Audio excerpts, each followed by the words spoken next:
है ना। एक तो पहले ही क्लास के अंदर बच्चे ज्यादा है इसलिए गर्मी ज्यादा है ना। तो ज्यादा गर्मी मत बढ़ाया करो तुम, ध्यान रखना इस चीज का।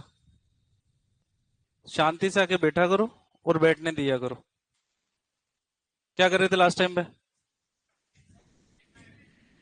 थेरेपेटिक्स।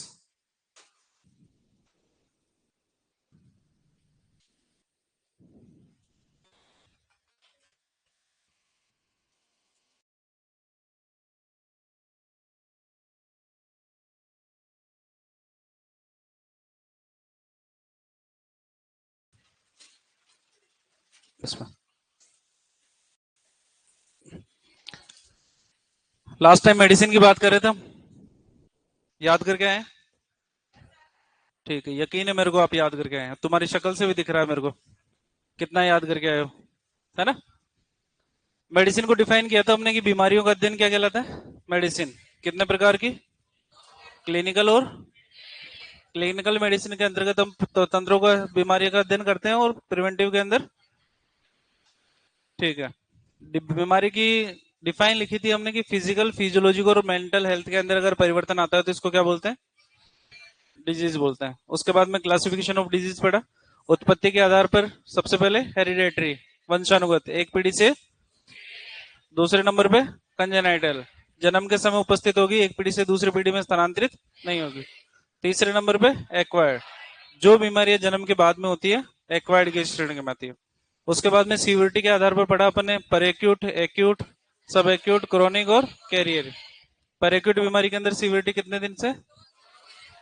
2 घंटे से, अगर 2 दिन से लेकर 2 सप्ताह तक तो 2 सप्ताह से लेकर 4 सप्ताह, 4 सप्ताह से 3 महीने, और 3 महीने से अलग। कैरियर का एग्जाम्पल बताओ। सर्रा और रेबीज, ठीक है।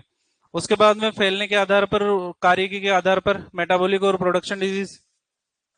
मेटाबॉलिक डिजीज की बात करते हैं तो उपापचय में परिवर्तन होने के कारण होती है, और प्रोडक्शन डिजीज अधिक उत्पादन होने के कारण होती है। कीटोसिस किस में आती है? और मिल्क फीवर प्रोडक्शन डिजीज के अंतर्गत आती है। उसके बाद में बात करिए अपन ने फैलने के आधार पर, बीमारियों के फैलने का अध्ययन करना क्या कहलाता है? एपिडेमियोलॉजी कहलाता है। उसके आधार पर अपन ने स्पोरेडिक डिजीज लिखी थी, फिर एंडेमिक थी, फिर एपिडेमिक, फिर पेंडेमिक। अगर देशों और महाद्वीपों के बीच में फैल रही है तो, अगर सिर्फ देश के अंदर बहुत सारे स्थानों पर, एपिडेमिक, छोटे स्थान पर विशेष पशुओं में, और छितराई हुई सी अवस्था में स्पोरेडिक। उसके बाद में पढ़ा अपन ने इटियोलॉजी, रोग कारक। उसके बाद में पढ़ा डायग्नोसिस। डायग्नोसिस के अंदर अलग अलग प्रकार के डायग्नोसिस लिखे थे। पशु को देखते ही पता लग जाना, स्नैपशॉट। लक्षणों के आधार पर डायरेक्ट डायग्नोसिस। टेंटेटिव डायग्नोसिस किससे करते हैं? लक्षणों के आधार पर और लैब रिपोर्ट और हिस्ट्री के आधार पर। और डिफरेंशियल डायग्नोसिस, ठीक है। डायग्नोसिस के बाद में फिर सिम्टम्स और साइन। सब्जेक्टिव एविडेंस क्या कहलाते हैं? और ऑब्जेक्टिव एविडेंस साइन। फिर प्रोग्नोसिस, बीमारी की ठीक होने की भविष्यवाणी करना, क्या कहलाता है? प्रोग्नोसिस के अंदर अगर ठीक होने की संभावना 100% है तो, अगर एक बार में ठीक नहीं होगा तो दोबारा उपचार करना पड़े। कम हो तो, और जीरो हो तो किसके अंदर होता है? टीआरपी की केस के अंदर। उसके बाद में थेरेपेटिक्स लिखा था अपन ने कि फार्मेकोलॉजी का ज्ञान और बीमारियों के नॉलेज के बारे में जानकारी रख के पशु को उपचार करना क्या कहलाता है? थेरेपेटिक्स। लिखो थेरेपेटिक्स के प्रकार।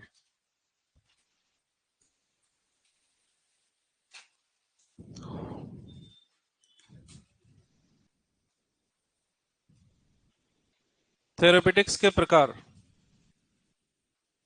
प्रकार में सबसे पहले लिखोगे imperial therapeutics.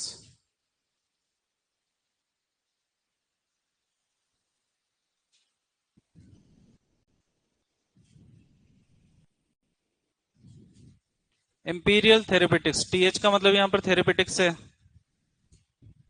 Imperial therapeutics, imperial therapeutics,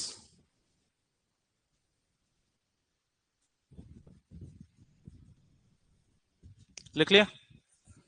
imperial therapeutics के अंदर जो बीमारी का इलाज किया जाता है वो सिर्फ अनुभवों के आधार पर किया जाता है। किसके आधार पर? अनुभव। तो इंपीरियल थेरेपेटिक्स के अंदर उपचार होगा वो अनुभव के आधार पर होगा, अनुभव के आधार पर। एग्जाम्पल की अगर बात करें, एब्सेस या इन्फ्लामेशन होने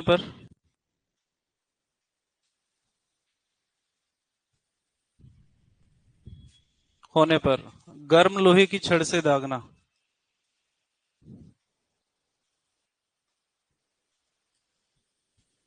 या फिर दूसरा एग्जाम्पल, मिल्क फीवर होने पर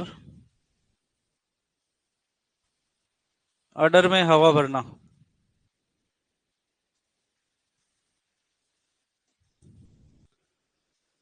उदयपुर संभाग की अगर बात करते हैं तो उदयपुर संभाग साइड के अंदर और अपने इधर भी, जिसको नॉर्मली डाली देना या डाम देना भी बोलते हैं, जैसे सूजन आ रही है, मान लो गले के ऊपर आ रही है, तो उस केस के अंदर लोहे की रोड को गर्म करते हैं और उसके ऊपर लाइंस बना देते हैं ऐसे ऐसे करके, ठीक है, जिससे सूजन ठीक भी हो जाती है। उन्होंने अपने अनुभव से सीखा है कि ऐसे गर्म लोहे की छड़ को अगर टच करेंगे तो सूजन कम हो जाएगी, कारण उनको नहीं पता। किसी भी इन्फ्लेमेशन के अंदर अगर इन्फ्लेमेशन जो आता है वो संक्रमण की वजह से आता है, और संक्रमण को अगर आप कम करना चाह रहे हो तो वहां पर संक्रमण को रोकने वाली कोशिकाओं को पहुंचना बहुत ज्यादा है। तो सूजन वाली जगह पर अगर आप गर्म लोहे की छड़ से अगर दागते हो, फायरिंग करते हो, उस केस के अंदर उस एरिया के अंदर रक्त का प्रवाह बढ़ जाता है, और रक्त का प्रवाह बढ़ने के कारण जो हमारी कोशिकाएं कौन कौन सी है, जो डब्ल्यूबीसी है हमारी, दोनों प्रकार की ग्रेनुलोसाइट और एग्रेनुलोसाइट, ये ज्यादा पहुंचेगी और ज्यादा पहुंचने के कारण इन्फेक्शन को कम करेगी, जिसकी वजह से ठीक हो जाएगा। मिल्क फीवर के केस के अंदर मिल्क फीवर को हमने प्रोडक्शन डिजीज के अंदर लिखा है, क्योंकि अधिक उत्पादन वाले पशुओं के अंदर होता है। किसकी कमी होती है? कैल्शियम की। तो जब कैल्शियम की कमी होगी तो कैल्शियम कम किससे हो रहा है? दूध निकालने की वजह से हो रहा है। तो अडर के अंदर हवा भर देते हैं, वो थनों के अंदर पंप लगा के उसके अंदर हवा भर देते हैं। हवा भरने से मिल्क का फॉर्मेशन कम होता है, मिल्क फॉर्मेशन कम होगा तो दूध निकलेगा भी कम, दूध निकलेगा कम तो कैल्शियम भी कम निकलेगा। कारण उनको नहीं पता, उन्होंने अपने अनुभव से सीखा है। इस प्रकार की थेरेपेटिक्स को क्या कहते हैं? Imperial therapeutics. लिखो इसके अंदर सबसे पहले, इंपीरियल थेरेपेटिक्स लिखो। बीमारी का उपचार, बीमारी का उपचार केवल अनुभव के आधार पर किया जाता है। बीमारी का उपचार केवल अनुभव के आधार पर।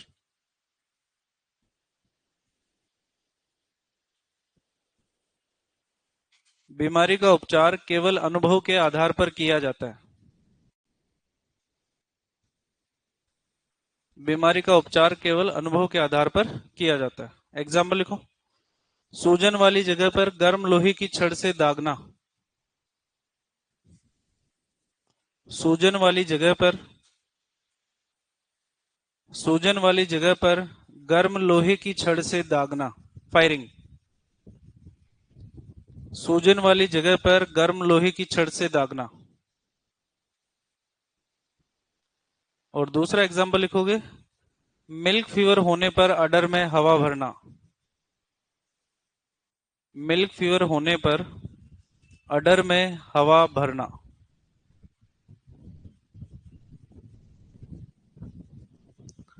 मिल्क फीवर होने पर अडर में हवा भरना कौन से प्रकार की थेरेपेटिक्स होगी? Imperial therapeutics. अडर में हवा भरने को हम बोलते हैं अडर इन्फ्लेशन। ब्रैकेट में लिख लो।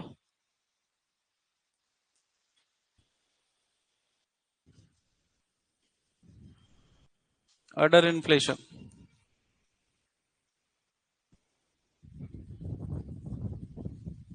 ठीक है। सिंपल सा क्वेश्चन पूछा जाएगा कि सिर्फ अनुभव के आधार पर उपचार कौन से प्रकार की थेरेपेटिक्स में किया जाता है? Imperial therapeutics.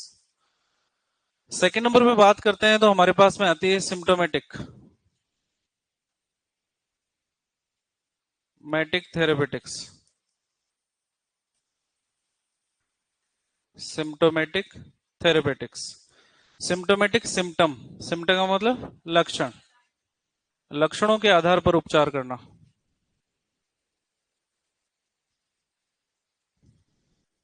ये क्या कहलाता है? सिम्टोमेटिक। आपने देख लिया, टेम्परेचर देखा, बुखार आ रहा है, क्यों आ रहा है इससे कोई भी मतलब नहीं। लक्षण देख लिया, बुखार आ रहा है, आपने बुखार की टेबलेट दे दी, कौन सी थेरेपेटिक्स? सिम्टोमेटिक, ठीक है। तो जहां पर सिर्फ लक्षणों के आधार पर इलाज किया जाता है उसे अपन क्या बोलते हैं? सिम्टोमेटिक। फील्ड के अंदर हम सबसे ज्यादा यही करते हैं। लक्षण देखें, दस्त हो रहा है, एट्रोपिन सल्फेट लगा दिया साहब, रुक जाएगा। कारण मतलब नहीं है, डायग्नोसिस से मतलब ही नहीं है हमारे को सिर्फ सिम्टम्स के आधार पर उपचार करना है। ठीक है, लिखो उसके अंदर।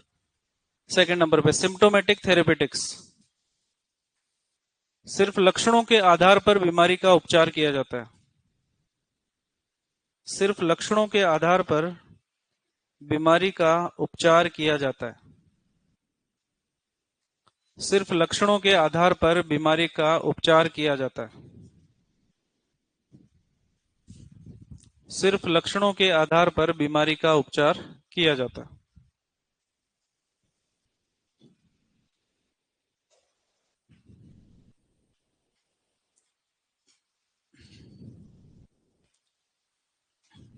तीसरे नंबर पे आती है राशनल थेरेपेटिक्स, लिखो तीसरे नंबर पे rational therapeutics. Rational therapeutics, rational therapeutics, ये ओरिजिनल वाली है। बीमारी का प्रॉपर डायग्नोसिस,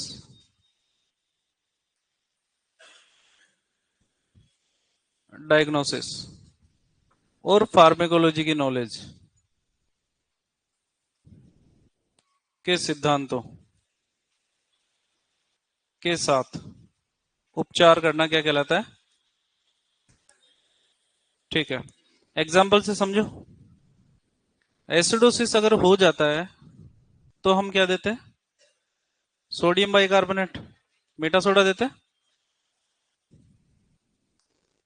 अगर बात करते हैं एल्कलोसिस की,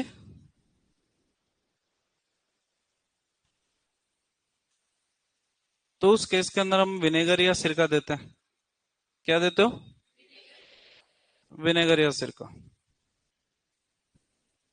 ओनर ने बुलाया आपको बकरी के लिए, आपने कहा कि साहब गेहूं रखे हुए थे, बकरी खा गई। आपको पता है कि दाना ज्यादा खिलाने पर पशुओं के अंदर एसिडोसिस होता है, फिर भी चेक करने के लिए आपने रूमन के अंदर से फ्लूइड लिया। आपके पास में लिटमस पेपर आता है ना, पीएच मीटर पेपर भी आता है हमारे पास में। उस रूमिनल पीएच को चेक किया आपने, चेक करने के बाद के अंदर आपने देखा कि पीएच बहुत ज्यादा एसिडिक आ रही है। आप कंफर्म हो गए कि हाँ एसिडोसिस हुआ है इसके अंदर।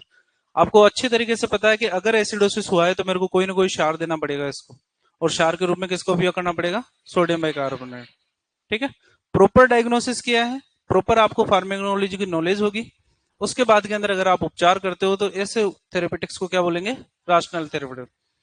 ओनर ने बुलाया आपको कि साहब जेर गिरी थी, जेर ये गाय या भैंस खा गई है, और इसके बाद में 2-3 दिन हो गए चारा पानी छोड़ दिया इसने। आपको पता है कि रूमिनेंट्स के अंदर रूमन पाई जाती है, रूमन के अंदर जो सूक्ष्म जीव पाए जाते हैं, उन सूक्ष्म जीवों के अंदर प्रोटीन के पाचन की क्षमता नहीं होती। तो प्रोटीन के पाचन की क्षमता नहीं होने के कारण उनके अंदर डाइजेशन नहीं हो पाएगा, तो इस वजह से जानवर चारा पानी छोड़ देगा। और आपको यह भी पता है कि प्रोटीन ज्यादा खिलाने पर पशु के अंदर एल्कोलोसिस होता है, और उस केस के अंदर क्या सही देना सही रहेगा? विनेगर या सिरका। तो इस प्रकार की जो थेरेपेटिक्स होती है उसको क्या बोलते हैं? Rational therapeutics. चौथे नंबर पे अगर बात करते हैं तो हमारे पास में आती है एक्सपेक्टेंट थेरेपेटिक्स। एक्सपेक्टेंट थेरेपेटिक्स की अगर बात करते हैं तो ये सिर्फ की जाती है पशु मालिक को सांत्वना देने के लिए। पशु मालिक को सांत्वना देने के लिए, तसल्ली देनी है बस, और कुछ नहीं। वेटनरी के अंदर एक कहावत चलती है कि पशु का इलाज बाद में करते हैं, पहले पशुपालक का इलाज करते हैं, है ना। तो फील्ड के अंदर तो ये काम नहीं आती हमारे पास में, लेकिन जब सब सेंटर पे बैठे होते हो तब बहुत काम आएगी आपकी ये वाली, है ना। ओनर आएगा आपके पास में, कुछ भी दो चार इधर उधर की बातें करेंगे, डॉक्टर साहब कहीं था कन, फिर आप कहोगे कि थाना कहीं चाहिए, बोलो मान तो सभी चाहिए। ओनर बोलता है ऐसे, है ना। वो कुछ काम नहीं है उसको, बस टाइम पास करना है आपके पास में। फिर आप कह दो कि नहीं साहब ये दवाई तो नहीं है, फिर वो फिर कहीं ले बैठे छोड़ से, उसका डायलॉग फिक्स है। उस आपने ये कहा कि ये दवाई नहीं है, वो सीधा पहले यही क्वेश्चन करेगा आप बैठे क्यों हैं यहाँ पर। तो ये तो अपने को बोलना ही नहीं होता कि दवाई नहीं है। ओनर को थोड़ी पता है कि क्या है क्या नहीं है। और कुछ नहीं तो डिवर्मर ही दे दो उसको, एल्बेंडाजोल फेनबेंडाजोल तो पड़ी है ना, निमोसिलाइड पैरासीटामोल तो पड़ी है ना। तो ओनर को ये तसल्ली मिल जाए कि बस मेरे जानवर को दवाई मिल गई, अब ये ठीक हो जाएगा। इसी को अपन क्या बोलते हैं? चाहे बीमारी कुछ भी रही हो, ओनर को तसल्ली मिल जानी चाहिए कि भाई हाँ पशु के साथ में कुछ हो गया। गए थे केस देखने के लिए, वहां पर ने देख लिया कि भविष्य से सो रहा है, रेड कलर का यूरिन भी आ रहा है, और अपने पास में बेरेनिल तो है नहीं। अपने को पता है कि भाई बेरेनिल का यूज करना पड़ेगा इसके अंदर, तब जाके ठीक होगा, लेकिन है तो नहीं। अब ओनर को ये थोड़ी बोलेंगे कि बेरेनिल नहीं है मेरे पास में यार, इससे ठीक नहीं होगा। हम इलाज तो करके आएंगे उसका।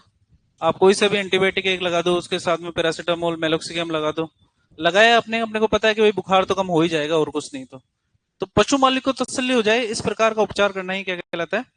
Expectant therapeutics. क्या कहलाता है? Expectant therapeutics. पांचवें नंबर पे अगर बात करते हैं तो आती है हेलियोथेरेपी। कौन सी थेरेपी?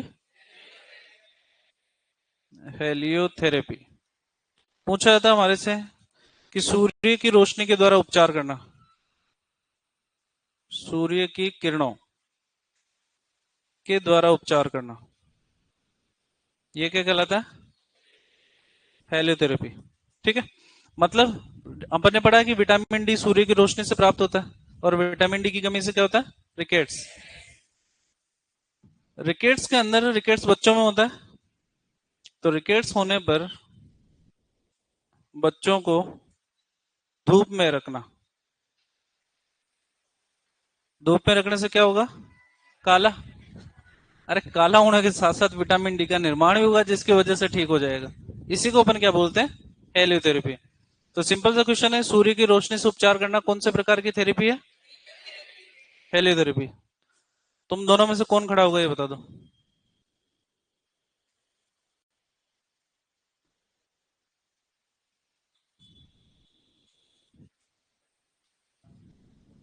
हाँ,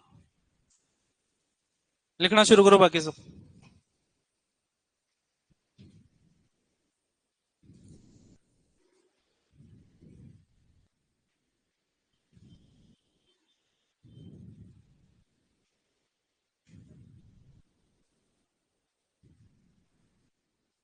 सुना नहीं?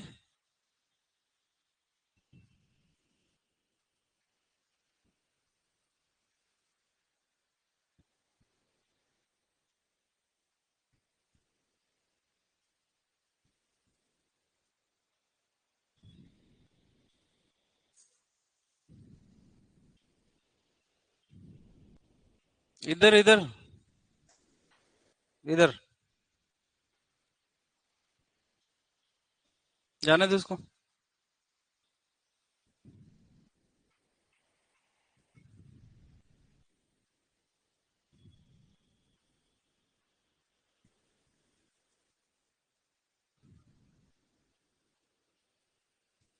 लिखो सब बाकी।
लिख लिया सबने? आराम से लिखो, आराम से।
कोई सा भी एक सही मान लो आप तो। हो सकता है कि दो आंसर सही हो, लेकिन ज्यादा सही कौन सा है वो आंसर माना जाएगा। दोनों का यूज करते हैं अपन। ज्यादा सही किसका मानोगे? लोहे के अंदर क्या ना, जंग लगने की संभावना रखे रखे हो जाती है, इसलिए कॉपर की छड़ का यूज अगर ज्यादा करोगे। दोनों ही लिखे हैं यार अपन ने शायद। नहीं लिखा? कोई ना, कोई नहीं पूछता।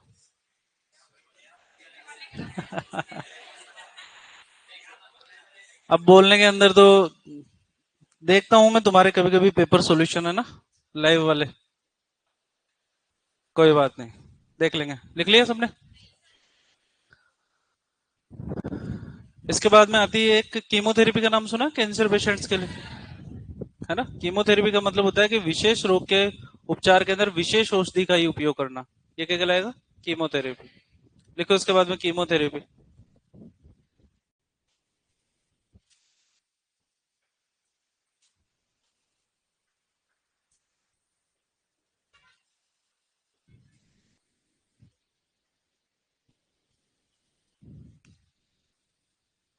विशेष रोग में विशेष औषधि का ही उपयोग करना।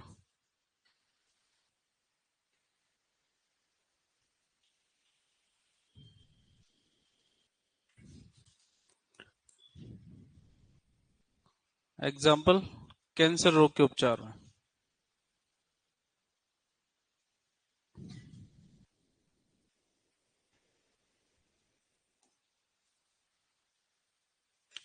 7वें नंबर पे आती है पेलिएटिव थेरेपेटिक्स।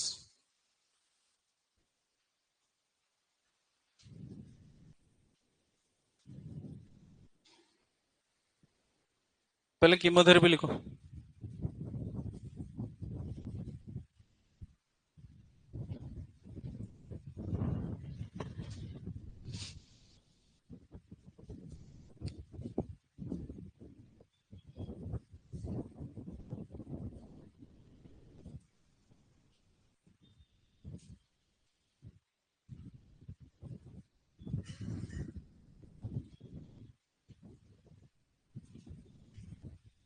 लिख लिया? पेलेटिव थेरेपेटिक्स से मतलब है कि ऐसे रोग जिनका उपचार पॉसिबल नहीं है। ट्रीटमेंट तो पॉसिबल है नहीं कि भाई जड़ से खत्म हो जाए। उस कंडीशन के अंदर रोगी पशु के जीवन को लंबा बनाए रखने के लिए, भाई 10 साल में मरेगा तो अगर आप उसको 15-20 साल का जीवन दे दोगे तो आराम से काम चल जाएगा। ऐसी थेरेपेटिक्स को क्या कहते हैं? Palliative therapeutics. तो रोगी पशु के ठीक ना होने पर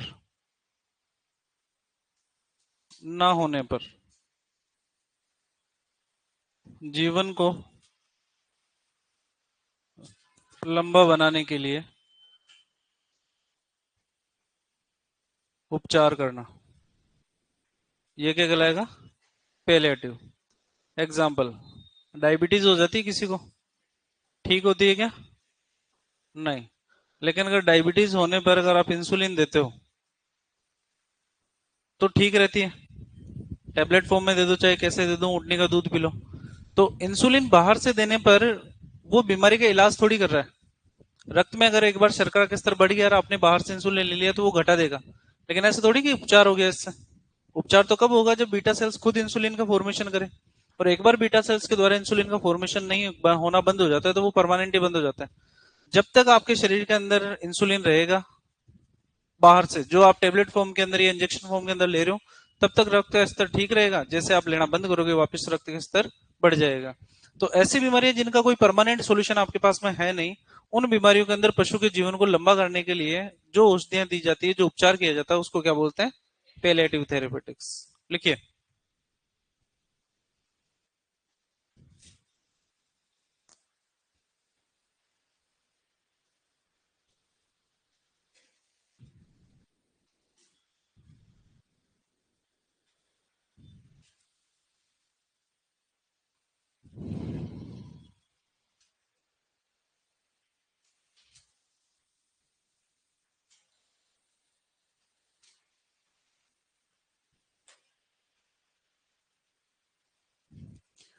थेरेपेटिक्स के अंदर एक लास्ट आती है जो अपने पशुओं के अंदर काम नहीं आती, आपके लिए काम की है।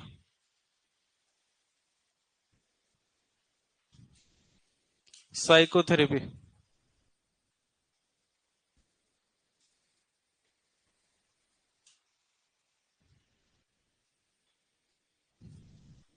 डिफाइन करने की बात आती है तो हम कहते हैं कि मानसिक रोगों में रोगी से बात करके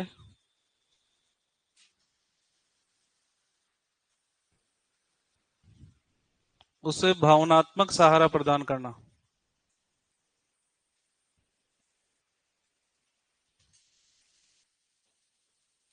अगर मेंटली परेशान और किसी दोस्त को अगर प्रॉब्लम बता देते हो, आपको अच्छे तरीके से पता है कि दोस्त प्रॉब्लम का सोल्यूशन तो कर नहीं सकता, क्योंकि दोस्त की अपनी खुद की प्रॉब्लम्स इतनी सारी हैं, लेकिन फिर भी बताने के बाद में से अच्छा फील होता है कि हाँ चलो बता दे दिया, है ना। दुख बांटने से घटता जरूर है। इसी को अपन क्या बोलते हैं, साइकोथेरेपी। तो कभी गाय या भैंस बीमार हो तो उसकी बातें सुना करो जाके तुम, है ना। साइकोथेरेपी। लिखिए लास्ट।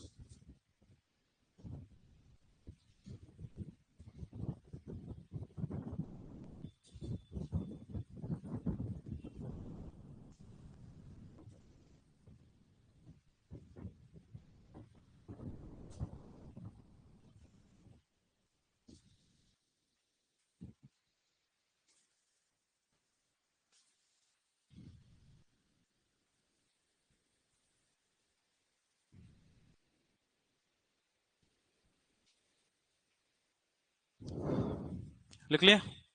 थेरेपेटिक्स यहां पर होती है खत्म। हेडिंग डालोगे शब्दावली, हेडिंग डालोगे शब्दावली।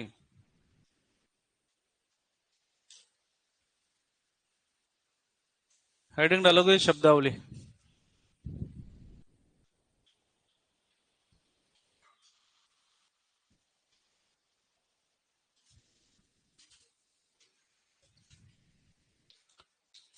शब्दावली लिख लिया। देखो उधर, जब तक नहीं कहूंगा तब तक नहीं लिखोगे। एक ग्राफ बनाना चाह रहे हैं हम समय के और लक्षणों के अंदर, कि कोई सी भी बीमारी है उसके अंदर कितना समय लग रहा है और उसके अंदर लक्षण प्रकट हो रहे हैं या नहीं हो रहे। अच्छा, कोई भी बैक्टीरियल डिजीज हो, चाहे वायरल डिजीज हो, चाहे प्रोटोजोअल डिजीज हो, क्या बैक्टीरिया वायरस के प्रवेश करते ही बीमारी के लक्षण आ जाते हैं क्या? कुछ टाइम लगता है जब लक्षण प्रकट होने शुरू होते हैं। ठीक है। तो मान लो बैक्टीरिया यहां से प्रवेश किया, इस कंडीशन के अंदर बैक्टीरिया ने प्रवेश किया है, और प्रवेश करने के बाद में कुछ समय बाद के अंदर बीमारी का प्रथम लक्षण प्रकट होगा। कौन सा लक्षण? बैक्टीरियल वायरल डिजीज के अंदर प्रथम लक्षण बुखार के रूप में आता है, हाई टेम्परेचर हो जाता है। ठीक है। प्रथम लक्षण प्रकट होने के कुछ समय बाद के अंदर सभी लक्षण प्रकट हो जाते हैं। ऐसा तो नहीं कि एक सेकंड के अंदर या एक घंटे के अंदर सारे के सारे लक्षण होंगे। पहले बुखार आया, उस बुखार के बाद में कुछ समय के अंदर धीरे धीरे सारे लक्षण प्रकट हो जाएंगे उस बीमारी से संबंधित। और कुछ समय तक ये लक्षण ऐसे कैसे बरकरार रहेंगे? जब सारे लक्षण आ गए तो ऐसा थोड़ी कि लक्षण आए और अचानक से कम हो गए। बीमारी है, उसका कुछ तो टाइम पीरियड रहा होगा, तो ये लक्षण सारे के सारे इस दौरान बरकरार रहेंगे, और इसके बाद में धीरे धीरे लक्षण क्या होंगे? कम। लक्षण कम होते होते लक्षण एब्सेंट हो जाएंगे, अनुपस्थित हो जाएंगे। ठीक है। लेकिन कई बार ऐसा होता है कि बीमारी के लक्षण कम हो रहे हैं लेकिन अचानक से वापस लक्षण आ गए। हो जाता है। आपने, एक डॉक्टर ने कहा था भाई 5 दिन टेबलेट खानी है, आपने आपने कह दी 3 दिन बाद में ठीक हो गए, आपने खानी छोड़ दी, चौथे दिन वापस से बुखार आ गया। हो सकता है ऐसा। ठीक है। यहां पर वापस से लक्षण शुरू हो गए। अलग अलग नाम दिया जाता है इन समय को। सबसे पहले नाम आता है लेटेंट पीरियड। कौन सा पीरियड? रोग कारक के प्रवेश करने से लेकर बीमारी का प्रथम लक्षण प्रकट होने तक के बीच का समय, यह क्या कहलाता है? रोग कारक कोई से भी बैक्टीरिया, वायरस, प्रोटोजोआ आपके शरीर के अंदर प्रवेश किया, और उसके बाद में जब प्रथम लक्षण प्रकट हुआ, इस समय को हम क्या बोलते हैं? Latent period. संक्रामक रोगों के केस के अंदर हम इसे इंक्यूबेशन पीरियड भी कहते हैं। कौन सा पीरियड? इंक्यूबेशन पीरियड भी कहते हैं। तो लेटेंट पीरियड और इंक्यूबेशन पीरियड सेम है। बात सिर्फ इतनी है कि जो संक्रामक रोग जो फैल सकते हैं एक पशु से दूसरे पशुओं के अंदर, उसके लिए ये टर्म काम में लेते हैं इंक्यूबेशन पीरियड का। किसका? इंक्यूबेशन पीरियड का। ठीक है। प्रथम लक्षण से यहां से लेकर यहां तक जब सारे लक्षण प्रकट होंगे, इस पीरियड को हम बोलते हैं प्रोड्रोमल पीरियड। कौन सा पीरियड? प्रोड्रोमल पीरियड वो होगा जिसके अंदर बीमारी का पहले लक्षण से लेकर सभी लक्षण प्रकट हो जाएंगे। इस समय को अपन क्या बोलेंगे? Prodromal period. जितने समय तक ये सारे के सारे लक्षण बने रहेंगे उसको बोलेंगे पीरियड ऑफ मैनिफेस्टेशन। क्या बोलते हैं? पीरियड ऑफ मैनिफेस्टेशन, है ना। ये लक्षण बने रहेंगे, बने रहने के बाद में जब आप इलाज कराओगे तो ये लक्षण धीरे धीरे क्या होंगे? कम। जब ये लक्षण कम हो रहे होते हैं तो इसको बोलते हैं रिकवरी। क्या बोलते हैं? रिकवरी। ठीक है। अगर ये सारे के सारे लक्षण खत्म हो गए इसका मतलब आप क्या हो गए? स्वस्थ हो गए। क्या हो गए? स्वस्थ। लेकिन मान लो बीच के अंदर वापस से लक्षण प्रकट हो गए तो इसे बोलते हैं रिलैप्स। क्या बोलते हैं? रिलैप्स। मान लो लक्षण ज्यादा ही कम हो गए महाराज, मान लो लक्षण बने हुए थे अचानक से सारे लक्षण ही गायब हो गए, सारे दुख दर्द ही खत्म हो गए, इसका मतलब महाराज के पास में पहुंच गए। ठीक है। डिफाइन पूछी जाती है आपसे कि लेटेंट पीरियड क्या होता है, प्रोड्रोमल पीरियड क्या होता है, पीरियड ऑफ मैनिफेस्टेशन क्या होता है, रिकवरी क्या होती है, रिलैप्स क्या होती है। रोग कारक के प्रवेश करने से लेकर प्रथम लक्षण प्रकट होने तक का समय क्या कहलाता है? और संक्रामक रोगों के अंदर इसे क्या कहते हैं? प्रथम लक्षण प्रकट होने से लेकर सभी लक्षण प्रकट होने तक का समय प्रोड्रोमल पीरियड। जितने समय तक सारे लक्षण बने रहेंगे उसको, जब लक्षण कम होना शुरू होंगे तो क्या कहलाएगी? रिकवरी। और रिकवरी के दौरान अगर लक्षण वापस से पुनः प्रकट हो जाते हैं तो रिलैप्स। दिक्कत यहां तक किसी को? नहीं। पहले नंबर पे लिखोगे लेटेंट पीरियड।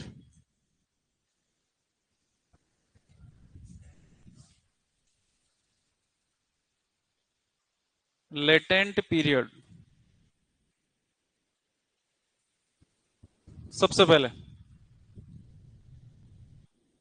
लेटेंट पीरियड लिखोगे इसके अंदर। लेटेंट पीरियड रोग कारक के शरीर में प्रवेश करने से लेकर, रोग कारक के शरीर में प्रवेश करने से लेकर, रोग कारक के शरीर में प्रवेश करने से लेकर, रोग कारक के शरीर में प्रवेश करने से लेकर प्रथम लक्षण प्रकट होने तक का समय। रोग कारक के शरीर में प्रवेश करने से लेकर, रोग कारक के शरीर में प्रवेश करने से लेकर प्रथम लक्षण प्रकट होने तक का समय। प्रथम लक्षण प्रकट होने तक का समय। ठीक है। लेटेंट पीरियड कहलाता है। ठीक है। लिखो यहीं पे नेक्स्ट लाइन के अंदर। संक्रामक रोगों, संक्रामक रोगों,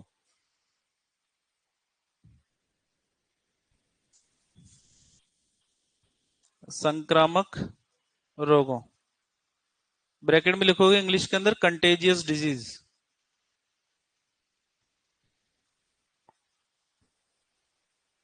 संक्रामक रोगों के लिए इसे इंक्यूबेशन पीरियड कहते हैं। संक्रामक रोगों के लिए इसे इंक्यूबेशन पीरियड कहते हैं। संक्रामक रोगों के लिए इसे इंक्यूबेशन पीरियड कहते हैं। संक्रामक रोगों के लिए इसे, ये लिख रहा है इंक्यूबेशन पीरियड। Incubation period. संक्रामक रोगों के लिए इसे क्या करें? दूर करें। आ गया तो आ गया, आजा आ गया। अरे चश्मा लगा के भी नहीं दिख रहा तेरे को? दिख रहा है?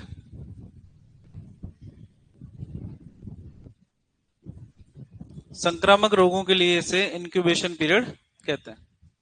सेकंड नंबर पे लिखो प्रोड्रोमल पीरियड।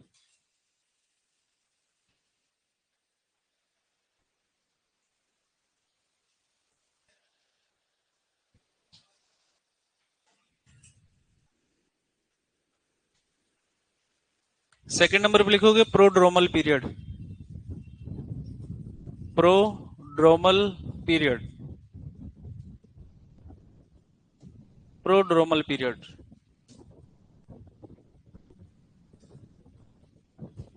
Prodromal period. लिख लिया? लिखो। रोग के प्रथम लक्षण प्रकट होने से लेकर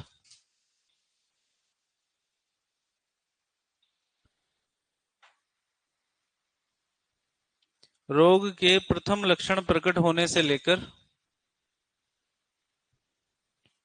रोग के प्रथम लक्षण प्रकट होने से लेकर सभी लक्षण प्रकट होने तक का समय, रोग के प्रथम लक्षण प्रकट होने से लेकर सभी लक्षण प्रकट होने तक का समय क्या कहलाएगा? Prodromal period. तीसरे नंबर पे लिखोगे period of manifestation,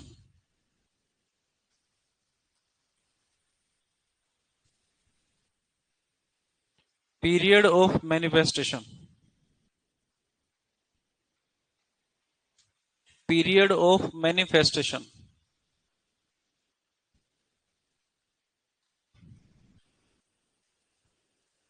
period of manifestation,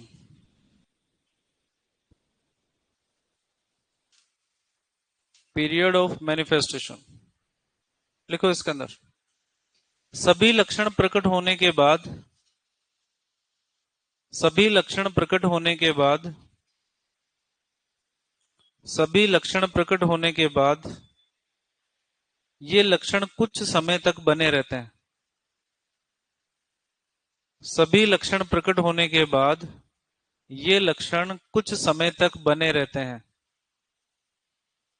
सभी लक्षण प्रकट होने के बाद ये लक्षण कुछ समय तक बने रहते हैं, कुछ समय तक बने रहते हैं। उस समय को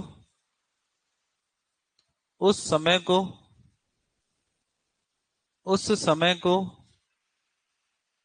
पीरियड ऑफ मैनिफेस्टेशन कहते हैं। उस समय को पीरियड ऑफ मैनिफेस्टेशन कहते हैं। उस समय को पीरियड ऑफ मैनिफेस्टेशन कहते हैं। क्या कहते हैं? Period of manifestation. ठीक है। पीरियड ऑफ मैनिफेस्टेशन के बाद में क्या आएगी? नेक्स्ट लिखो रिकवरी, रिकवरी,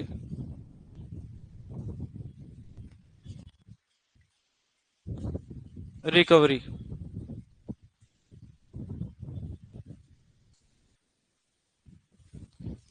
रिकवरी। रिकवरी वो फेज होगी जिसमें रोग के लक्षण धीरे धीरे, लिखो, रोग की वह अवस्था जिसमें, रिकवरी, रोग की वह अवस्था जिसमें, रोग की वह अवस्था जिसमें रोग के लक्षण धीरे धीरे कम होने लगते हैं। रोग की वह अवस्था जिसमें रोग के लक्षण धीरे धीरे कम होने लगते हैं, धीरे धीरे कम होने लगते हैं, रिकवरी कहलाती है। रोग की वह अवस्था जिसमें रोग के लक्षण धीरे धीरे कम होने लगते हैं, रिकवरी कहलाती है। ठीक है। रिकवरी के दौरान वापस पुनः लक्षणों का प्रकट होना। नेक्स्ट लिखो रिलैप्स, रिलैप्स,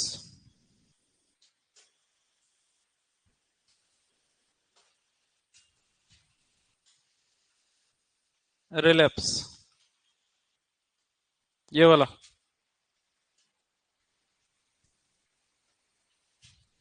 रिलैप्स। लिखो रिकवरी के दौरान रोग के लक्षणों का पुनः प्रकट हो जाना। रिकवरी के दौरान, रिकवरी के दौरान रोग के लक्षणों का पुनः प्रकट हो जाना।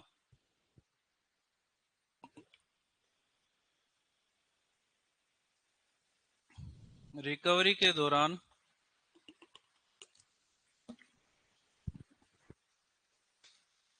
रोग के लक्षणों का पुनः प्रकट हो जाना, ये क्या कहलाएगा? रिलैप्स। ठीक है। हर बीमारी के लिए अलग इंक्यूबेशन पीरियड है, लेटेंट पीरियड रहता है, प्रोड्रोमल पीरियड अलग है, पीरियड ऑफ मैनिफेस्टेशन अलग है, रिकवरी और रिलैप्स भी अलग अलग होता है। ठीक है ना? डिफाइन डिफाइन याद रखोगे सिर्फ। सिंपल सा है, रोग कारक के प्रवेश करने से लेकर प्रथम लक्षण प्रकट होने तक का समय लेटेंट पीरियड। और कंटेजियस डिजीज के अंदर प्रथम लक्षण से सभी लक्षण जितने समय तक बने रहेंगे, कम होना, रिकवरी के दौरान वापस से पुनः प्रकट होना, दिक्कत नहीं सर। शब्दावली के बाद में हेडिंग डालोगे उपकरण।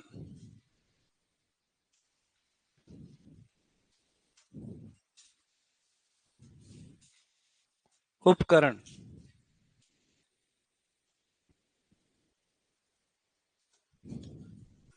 मेडिसिन के दौरान डायग्नोसिस करने के लिए, शरीर के वाइटल्स की जांच करने के लिए कुछ उपकरणों का यूज करते हैं, जैसे थर्मामीटर हो गया है ना?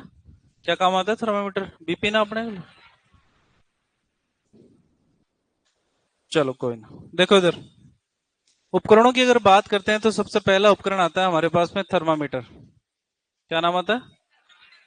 सुनते जाओ, बाद में लिखोगे।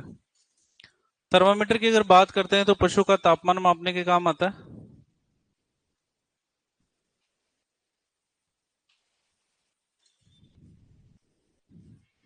आता है। दूसरा क्वेश्चन, तापमान मापते कहां से? पशु के रेक्टम से मापते हैं। तीसरा क्वेश्चन पूछा था कि रेक्टम के कितने समय तक रखते हैं? पुराने टाइम के थर्मामीटर देखे होंगे आपने, जो कांच के बने होते थे जिनके अंदर पारा भरा रहता है, तो उनको पहले रेक्टम के अंदर डाला जाता था, 1 से 2 मिनट तक रखा जाता था, जिसके बाद में हमारे पास में एग्जैक्ट टेम्परेचर आता था। वर्तमान के अंदर डिजिटल थर्मामीटर आने लग गए। जैसे टेम्परेचर स्टेबल होता है, बीप की आवाज करने लग जाता है, आपको पता लग जाता है। तो रेक्टम से टेम्परेचर मापेंगे और कितने समय तक रखेंगे? 1 से 2 मिनट तक। थर्मामीटर की अगर बात करते हैं तो दो प्रकार के होते हैं। कितने प्रकार के? दो प्रकार के में पहले नंबर पे आते हैं क्लिनिकल थर्मामीटर। कौन से थर्मामीटर? Clinical thermometer. और दूसरे नंबर पे आते हैं लैब थर्मामीटर,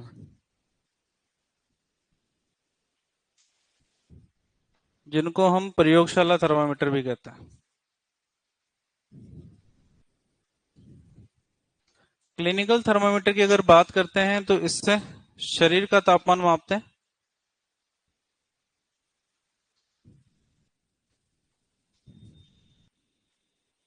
लैब थर्मामीटर की अगर बात करते हैं तो प्रयोगशाला के वातावरण का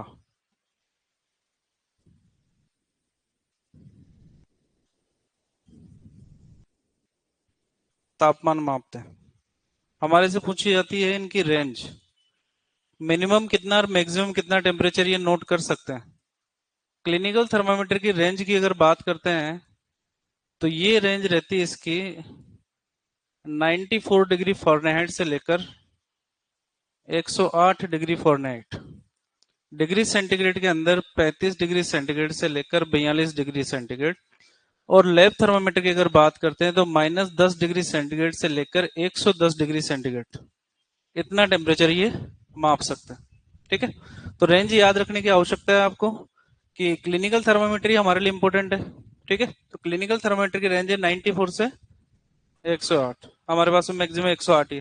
अगर 108 से ज्यादा अगर टेम्परेचर जाएगा तो उस केस के अंदर डिजिटल थर्मामीटर HI यानी कि हाई लिखा हुआ दिखा देगा कि इससे ज्यादा है टेम्परेचर। लो के अंदर आएगा तो 94 से कम। लैब थर्मामीटर आपने देखा होंगे जो लैब की दीवार के ऊपर लगे रहते हैं, जिसके अंदर रेड कलर का पारा भरा रहता है।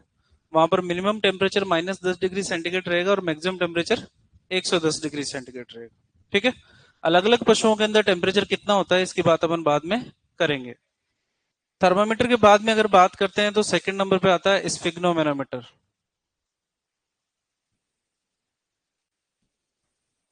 कौन सा मीटर? स्फिग्नोमेनोमीटर। क्या काम में आता है?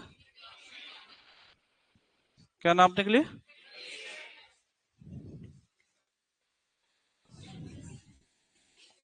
अरे ब्लड प्रेशर। बुद्धि प्रकाश रक्त दाब मापने के लिए। ठीक है।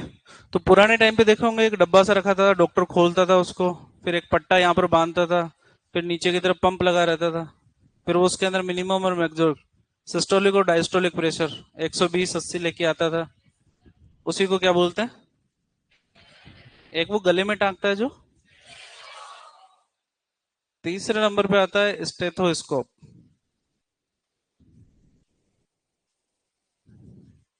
क्या काम आता है?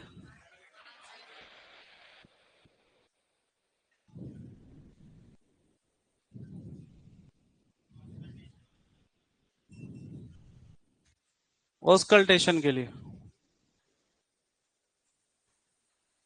है ना? ये मत कहते ना हार्ट बीट सुनने के लिए। अच्छा, हार्ट बीट ही सुनते हैं क्या उससे? बेसिकली हम आंतरिक अंगों की आवाज सुनते हैं, चाहे वो थोरेसिक कैविटी को हो, चाहे वो एब्डोमिनल कैविटी को। तो थोरेसिक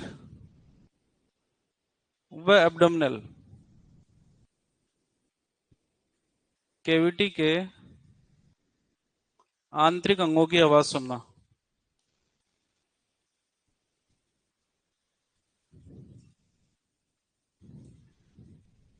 आवाज सुनना क्या कहलाता है? ऑस्कल्टेशन। और इस ऑस्कल्टेशन के लिए किसका उपयोग करते हैं? स्टेथोस्कोप। आपने देखा होगा हार्ट बीट भी सुनता है, इसके अलावा पीछे की तरफ लगा के वो लंग्स की आवाज भी सुनता है, इसके अलावा कभी कभी एब्डोमिनल कैविटी के अंदर। एक तो पता नहीं कौन सा डॉक्टर था जो ऐसे आंख पे भी लगा रखा था ऐसे।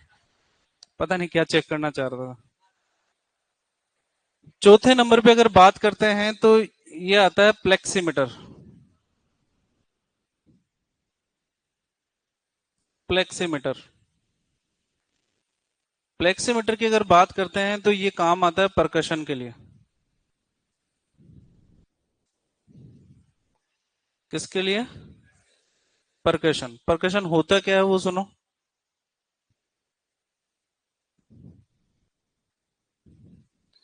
अंगों में कंपन उत्पन्न करके उनकी आवाज सुनना।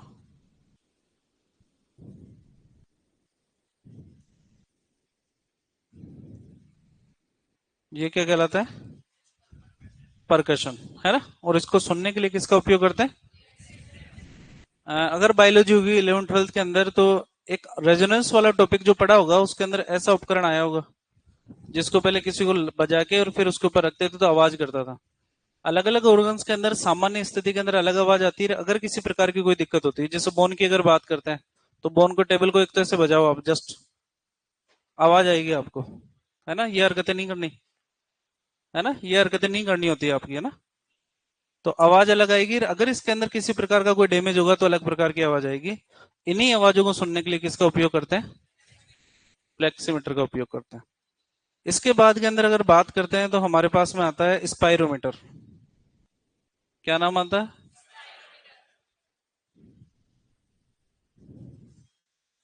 स्पायरोमीटर।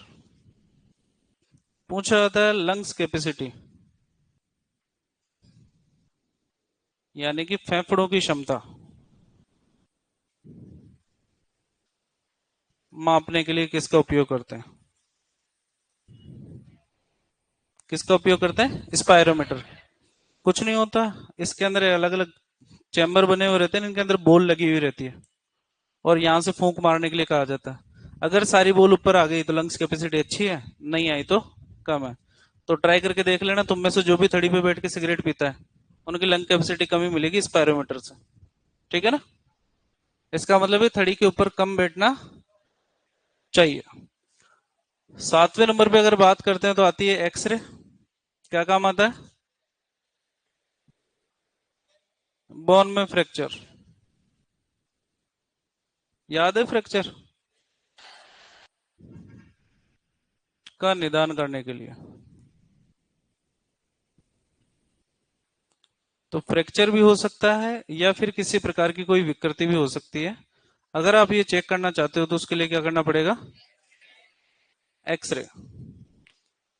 आंतरिक अंगों के बारे में जानना चाहते हो तो आपको क्या करनी पड़ेगी? पूरा नाम क्या है? अल्ट्रासोनो। अल्ट्रासोनोग्राफी किसके लिए? आंतरिक अंगों।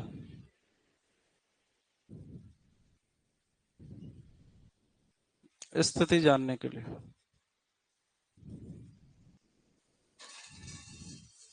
किसका उपयोग करते हैं? यूएसजी का उपयोग करते हैं। ठीक है। तो छोटे छोटे से नाम है, छोटे छोटे से काम है, ऐसे कैसे याद रखने हैं हमारे को?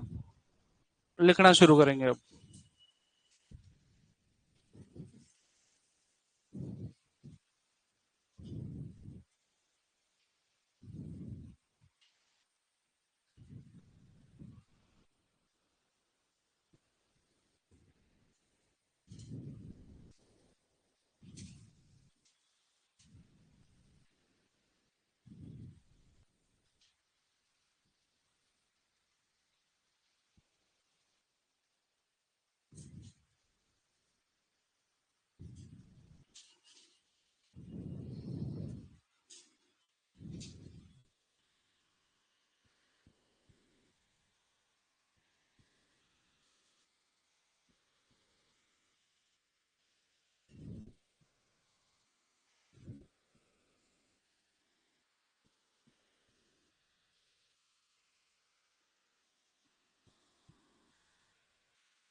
बैठ जाओ नीचे। 1 घंटा तुम्हारे से बैठा नहीं जाता। 2 घंटे बाद में जाओगे अब।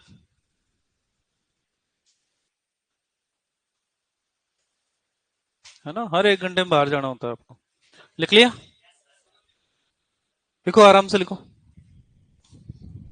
पाल्पेशन का नाम सुना? पाल्पेशन क्या होता है?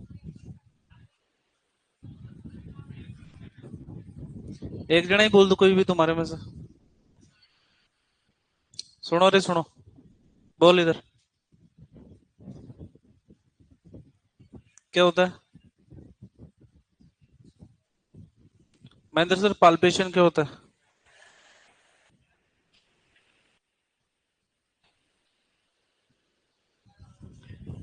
नेक्स्ट लिखो।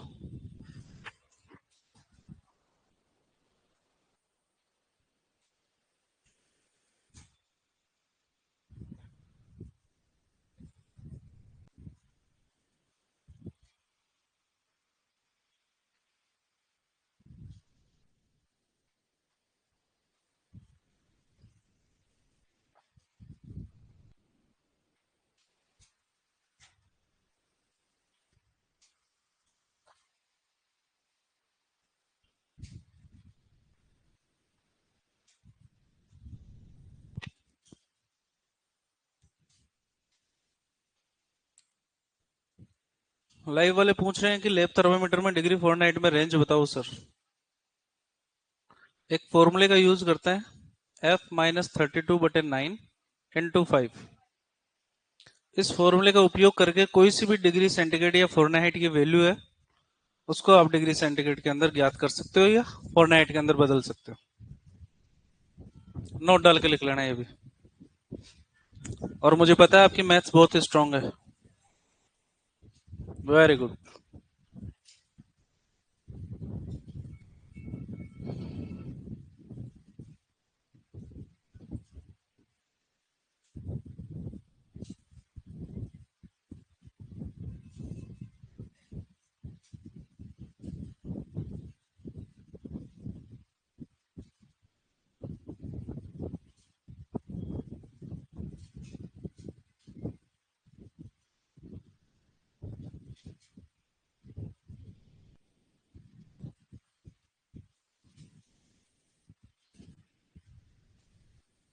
ध्यान रखना, स्टेथोस्कोप के लिए प्रॉपर टर्म याद रखोगे, ऑस्कल्टेशन। और परकशन के लिए फ्लेक्सीमीटर। फ्लेक्सीमीटर को परकशन हैमर भी कहते हैं।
फॉर्मूला भी लिख लेना नोट डाल के कहीं पे भी।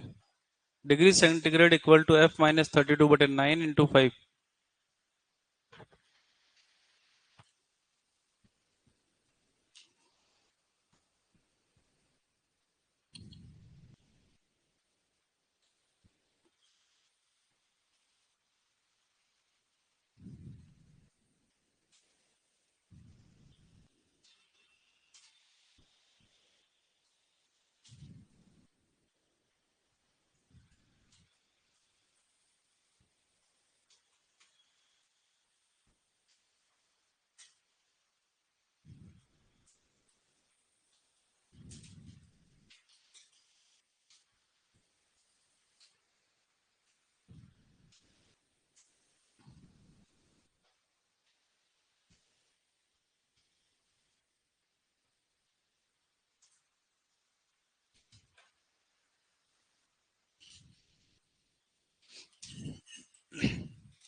लिख लिया सबने?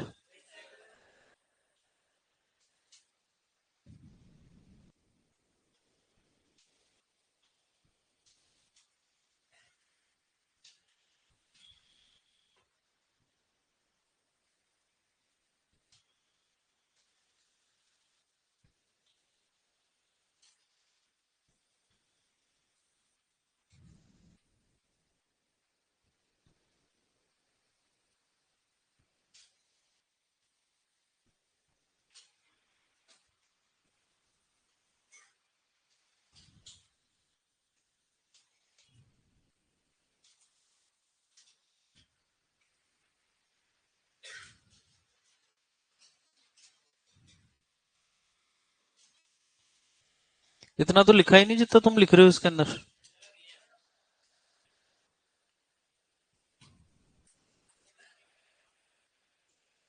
नेक्स्ट।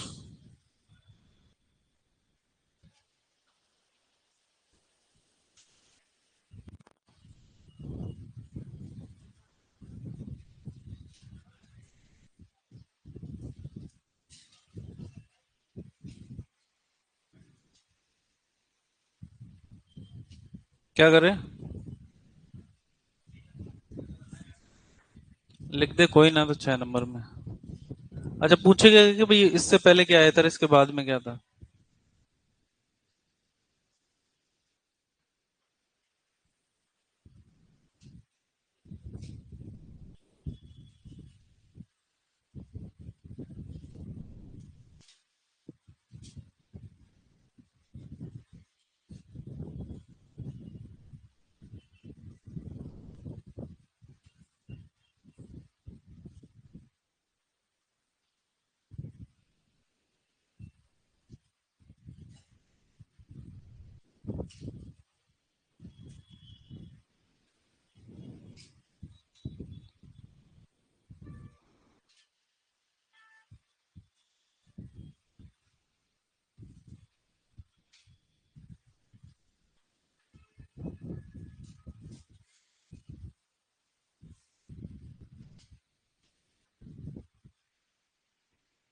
स्टेथोस्कोप और प्लेक्सीमीटर में अंतर क्या है? स्टेथोस्कोप ऑस्कल्टेशन के लिए काम में आता है, और प्लेक्सीमीटर परकशन के लिए काम में आता है। स्टेथोस्कोप के द्वारा कंपन थोड़ी उत्पन्न करते हैं, वाइब्रेशन थोड़ी करते हैं। स्टेथोस्कोप के द्वारा आवाज उत्पन्न करके थोड़ी सुनी जाती है। जो नॉर्मल किसी अंग के अंदर कोई आवाज आ रही होगी उसको सुना जाएगा। परकशन के अंदर हम पहले आवाज उत्पन्न करेंगे और उसके बाद के अंदर फिर सुनेंगे।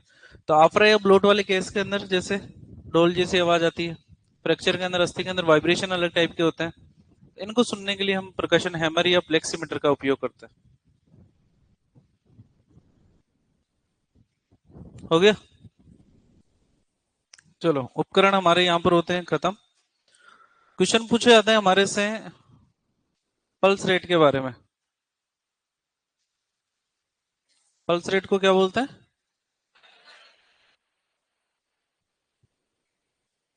ज्ञात करने का स्थान।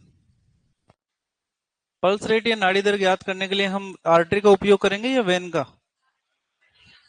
आर्टरी क्यों, वेन में क्या दिक्कत है?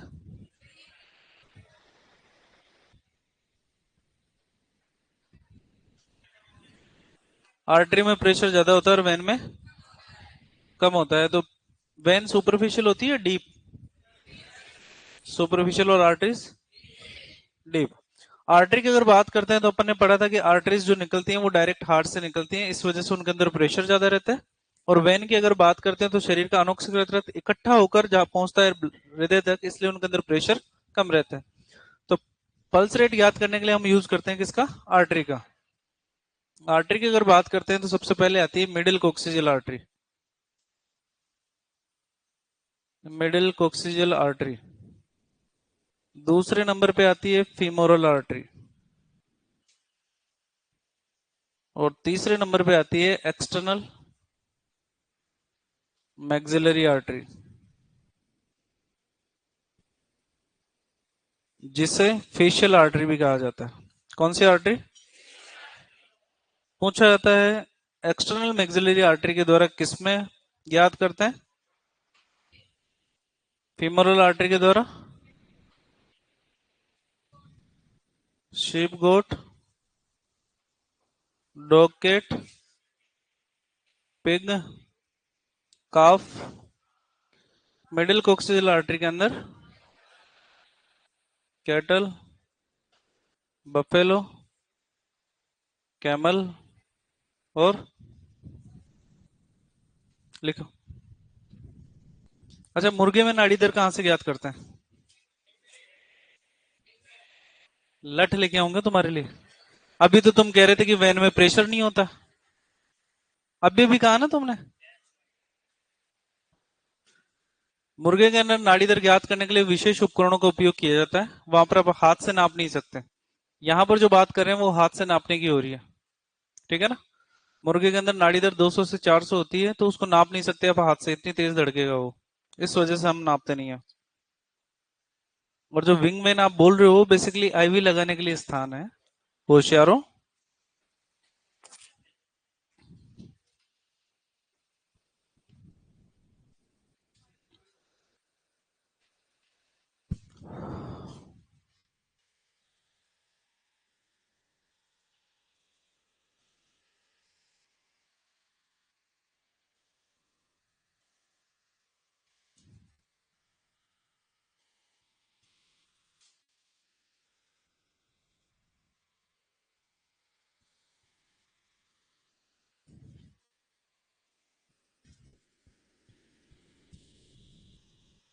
इस पिक की बजाय पिगलेट करना और पिक को यहां पर लिखना।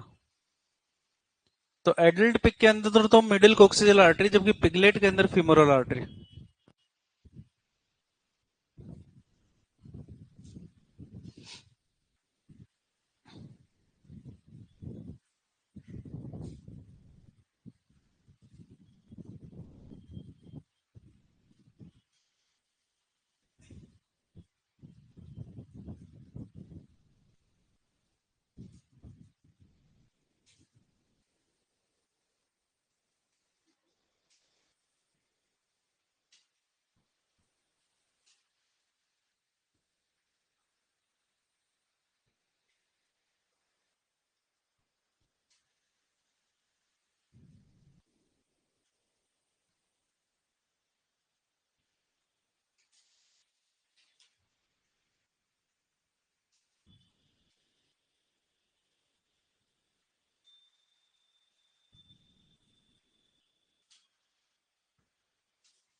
दिक्कत यहां तक।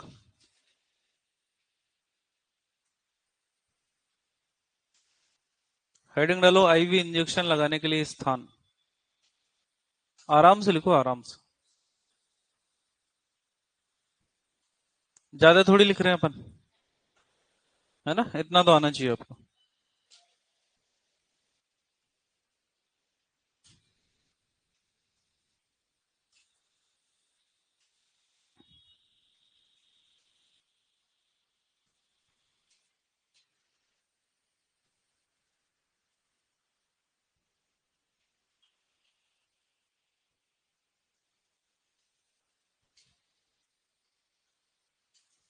अच्छा, लास्ट वैकेंसी के टाइम पे 2022 के अंदर क्वेश्चन आया था, ईसीजी की फुल फॉर्म क्या है?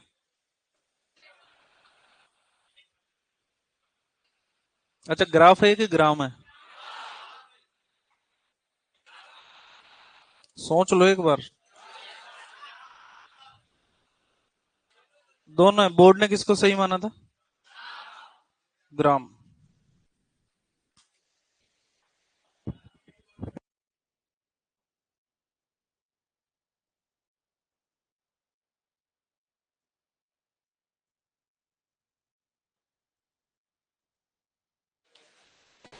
लिख लिया। हेडिंग डालो, आईवी इंजेक्शन लगाने के लिए स्थान। आईवी की फुल फॉर्म क्या है?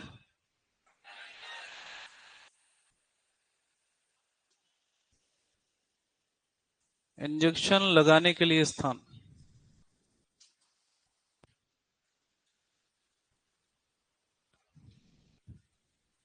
अच्छा, आईवी अपन वेन में लगाते हैं या आर्टरी में लगाते हैं? इसीलिए तो इंट्रावेनस का है। वेन में क्यों लगाते हैं, आर्टरी में क्या दिक्कत है? प्रेशर ज्यादा होता है।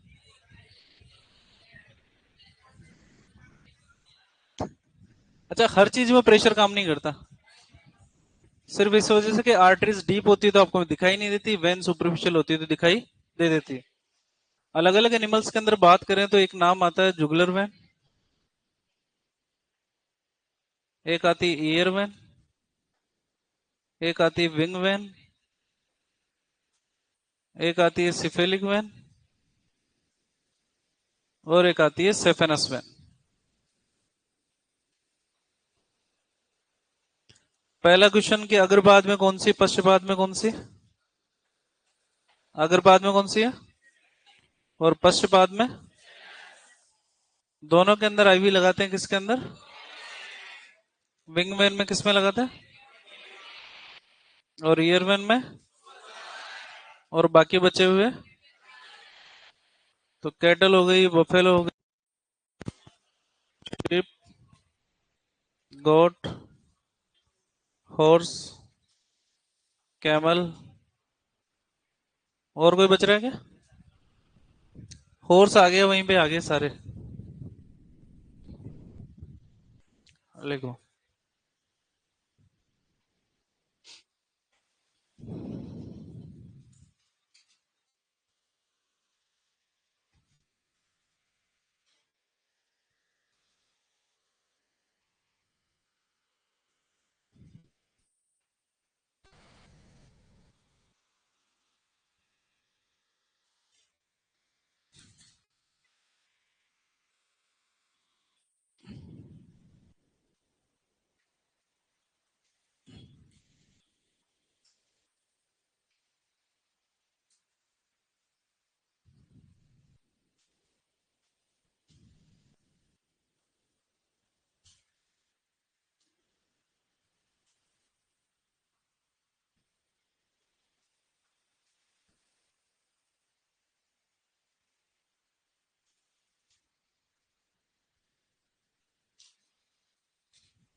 लिखो पहले आईवी वाली साइट। लिख ली? लिखने के बाद में देखो, एक टर्म लिखिए, पाल्पेशन। पाल्पेशन आपने सुना होगा एआई के दौरान। एआई के दौरान आप पीडी करते हो कौन सी विधि से? रेक्टल पाल्पेशन विधि से। क्या करते हैं? रेक्टम के अंदर हाथ डालते हैं, और जो जेनाइटल ऑर्गन्स होते हैं, चाहे वो ओवरी हो चाहे वो यूट्रस हो, उसको हल्का हल्का सा दबा के देखते हैं अपन कि उसकी कंसिस्टेंसी कैसी है। इसी को अपन क्या बोलते हैं? पाल्पेशन। यूज किसका करना है? तो उंगलियां या हाथों की सहायता से किसी अंग को दबाकर उसकी कंसिस्टेंसी को देखना क्या कहलाता है? पाल्पेशन। नोट डाल के लिखो, पाल्पेशन।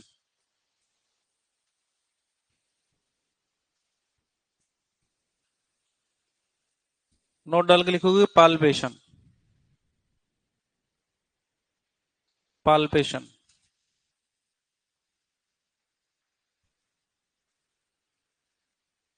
पाल्पेशन। लिखो, हाथों अथवा उंगलियों की सहायता से, हाथों अथवा उंगलियों की सहायता से,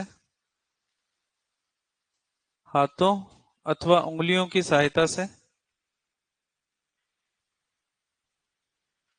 उंगलियों की सहायता से दबाने पर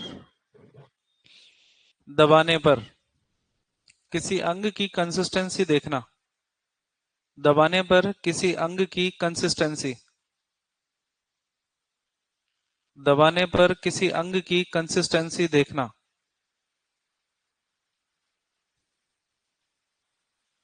दबाने पर किसी अंग की कंसिस्टेंसी देखना।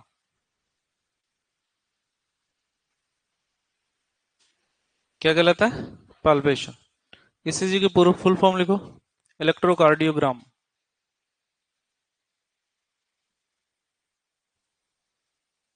इलेक्ट्रोकार्डियोग्राम।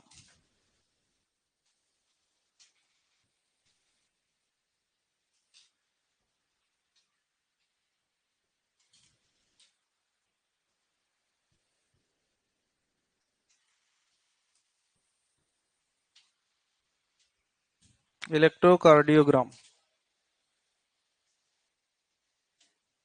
लिख लिया। हमारे से विभिन्न पशुओं के अंदर तापमान टेम्परेचर कितना होता है, श्वसन दर कितनी होती है, नाड़ी दर कितनी होती है, ये पूछा जाता है। हेडिंग डालो विभिन्न पशुओं में तापमान, श्वसन दर, नाड़ी दर।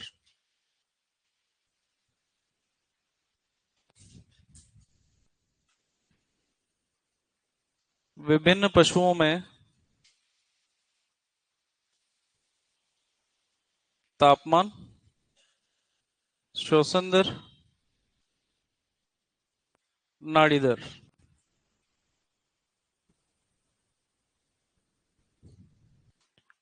सारणी टाइप की बनाएंगे। एक तरफ लिखेंगे पशु, फिर लिखेंगे तापमान, उसके बाद में लिखेंगे श्वसन दर प्रति मिनट, और फिर लिखेंगे नाड़ी दर। पल्स रेट ये भी आएगी प्रति मिनट।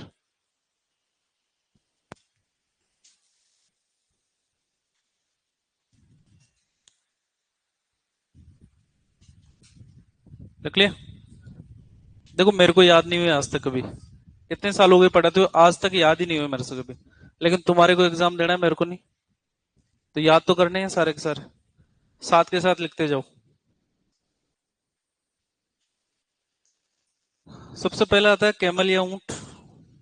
कैमल की अगर बात करते हैं तो एवरेज है 99.5 डिग्री फॉरेनहाइट, और रेंज की अगर बात करते हैं तो 94 से लेकर 104 डिग्री फॉरेनहाइट। इसके अंदर बाइफेजिक टेम्परेचर पाया जाता है।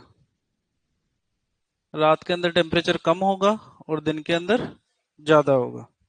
शोषण दर की अगर बात करते हैं तो 5 से 12, और नाड़ी दर की अगर बात करते हैं तो 25 से 32। बनाते जाओ साथ के साथ। सेकंड नंबर पे आते हैं घोड़े जी, हॉर्स। टेम्परेचर की अगर बात करते हैं तो 100.5। अगर बात करते हैं पल्स की, शोषण की, तो 8 से 12, और नाड़ी की बात करते हैं तो 35 से 42। हॉर्स के बाद आती है कैटल बफेलो।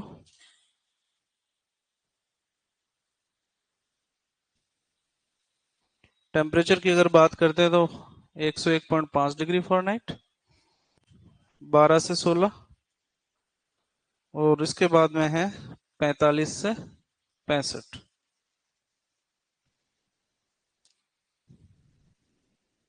केटल बफेलो के बाद में है पिग, सुअर जी, 102 डिग्री फॉरेनहाइट, 8 से 16,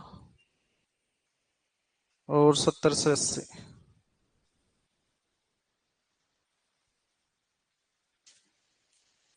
पांचवें और छठे नंबर पे शीप गोट।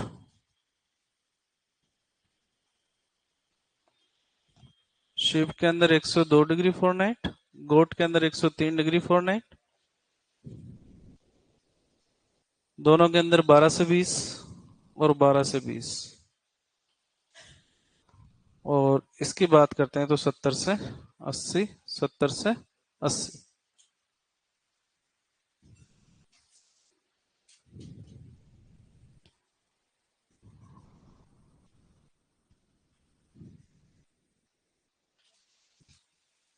डॉग और फाउल। डॉग के अंदर 102, फाउल के अंदर 107। पल्स की बात करते हैं तो दोनों में 15 से 30, 15 से 30, और पल्स की बात करते हैं 100 से 130, और इसके अंदर 250 से 300।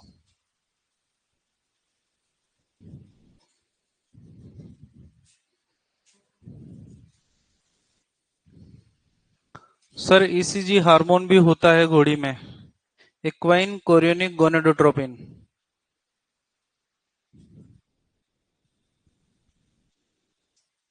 एचसीजी का मतलब क्या होता है? HCG, human chorionic gonadotropin.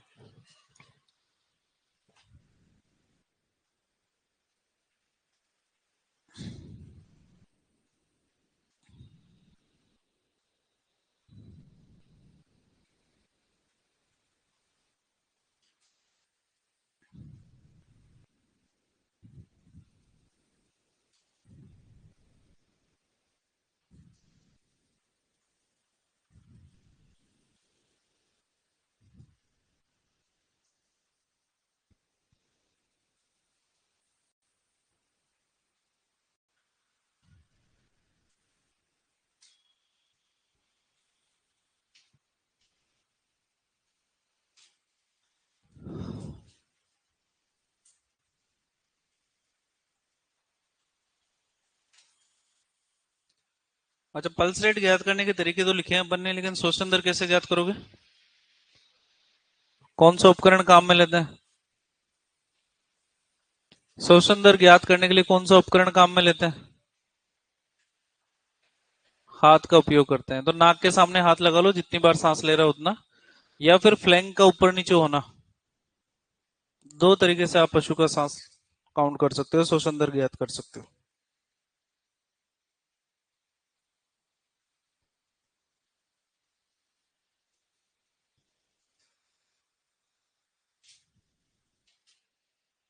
मैंने तो रट दिए सारे, रटने पड़ेंगे आपको, है ना? ऑप्शन नहीं है मेरे पास, तो ऑप्शन था कि चलो ठीक है मैं तो देख के भी लिख दूंगा, क्या फर्क पड़ता है। वहां पर पर्ची मत ले जाना तुम। ये मत करना तुम।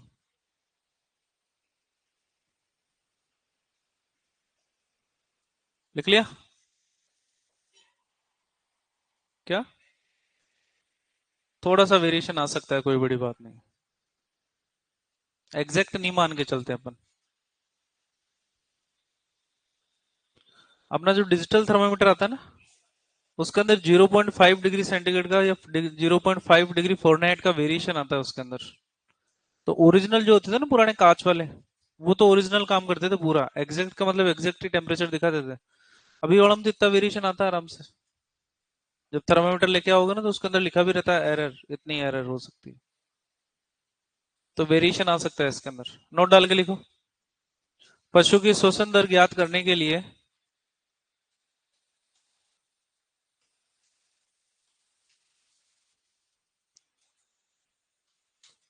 लिखो, पशु की श्वसन दर ज्ञात करने के लिए, पशु की श्वसन दर ज्ञात करने के लिए नाक के सामने हथेली रखते हैं।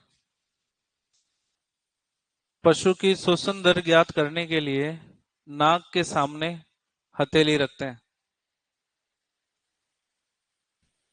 नाक के सामने हथेली रखते हैं, अथवा अथवा फ्लैंक, नाम सुना फ्लैंक? फ्लैंक अथवा फ्लैंक का ऊपर नीचे होना गिनकर, अथवा फ्लैंक का ऊपर नीचे होना गिनकर श्वसन दर ज्ञात की जाती है। अथवा फ्लैंक का ऊपर नीचे होना गिनकर श्वसन दर ज्ञात की जाती है। अच्छा, फ्लैंक रीजन किस में एब्सेंट होता है? लट लेके आओ रे, है ना? मतलब तुम्हारे को आंसर तो देना होता है, क्वेश्चन तो समझना होता ही नहीं। घोड़े में तो पैरालंबर फोसा एब्सेंट होता है। अरे पैरालंबर फोसा एब्सेंट होता है ना घोड़े में, फ्लैंक तो सब में पाया जाता है। दिक्कत यहां तक, है ना? जैसे अभी कह रहे थे कि भाई विंग वैन से अपन पल्स रेट मापते हैं, है ना? तो हर चीज बोलने की थोड़ी होती है कि जवाब दो ही दो तुम। लिख लिया? चलो, जनरल मेडिसिन हमारी यहाँ पर होती है खत्म। अब आते हैं ओरिजिनल मेडिसिन के ऊपर। शुरुआत करना चाहते हैं मेटाबॉलिक डिजीज से। किससे? लेकिन उससे पहले वेरिएशन आते हैं इनके अंदर। जैसे टेम्परेचर में वेरिएशन क्या कहलाता है, कुछ टर्म्स काम में ली गई है, हाइपोथर्मिया, हाइपरथर्मिया, बेकीकार्डिया, ट्रेकीकार्डिया। ये क्या होती है, उनके बारे में लिख लो पहले थोड़ा सा। एक टर्म आती है हाइपोथर्मिया, एक टर्म आती है हाइपरथर्मिया, और एक टर्म आती है फीवर या पायरेक्सिया।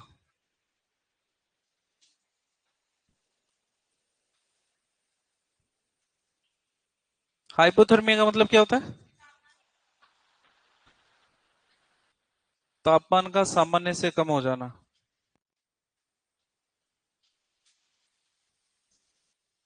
हो जाना, ये तो क्या कहलाता है? तापमान का सामान्य से अधिक हो जाना।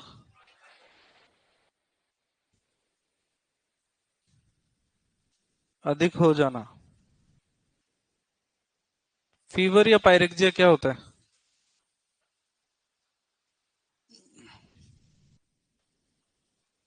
संक्रमण के कारण तापमान का सामान्य से अधिक होना। फर्क समझो अब इसका। हमारे से पूछा था कि हाइपोथर्मिया कंडीशन किस किस टाइम पे आती है। एग्जाम्पल की अगर बात करें, इम्पेक्शन, जब बंद हो जाता है, मिल्क फीवर, या फिर शरीर के अंदर बहुत ज्यादा पानी की कमी हो जाए, सीवियर डायरिया अगर हो जाता है, उस केस के अंदर टेम्परेचर क्या हो जाता है? कम। क्या हो जाएगा? कम। और तापमान की इस कम होना ही क्या कहलाएगा? हाइपोथर्मिया। मिल्क फीवर के अंदर एक विशेष नाम देते हैं सब नॉर्मल टेम्परेचर। कौन सा टेम्परेचर? नॉर्मल से थोड़ा सा कम है, ज्यादा कम नहीं है। हाइपोथर्मिया कंडीशन के अंदर ज्यादा कम हो जाता है, मरने वाली कंडीशन के अंदर। ठीक है।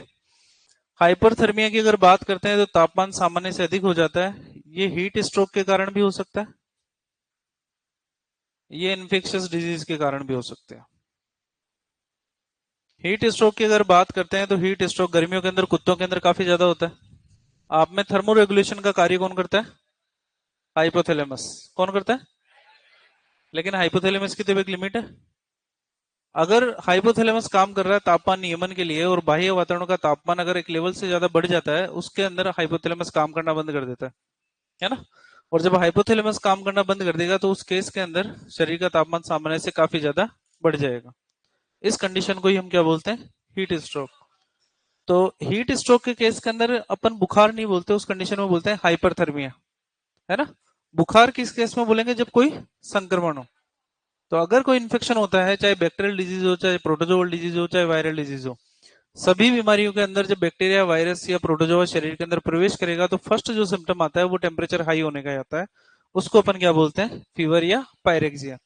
तो फीवर या पायरेक्सिया टर्म काम में लेंगे सिर्फ इंफेक्शियस डिजीज के लिए, और हाइपरथर्मिया टर्म काम में लेंगे कॉमन टर्म की, किसी भी कारण से अगर शरीर का तापमान अगर बढ़ जाता है तो उसे अपन क्या बोलते हैं? हाइपरथर्मिया। ठीक है, लिखो।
लिखने पे ध्यान दोगे, बोलने के ऊपर नहीं।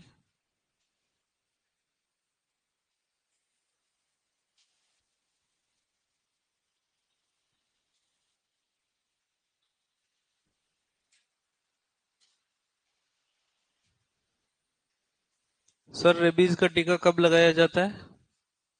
जब कुत्ता काट लेता है।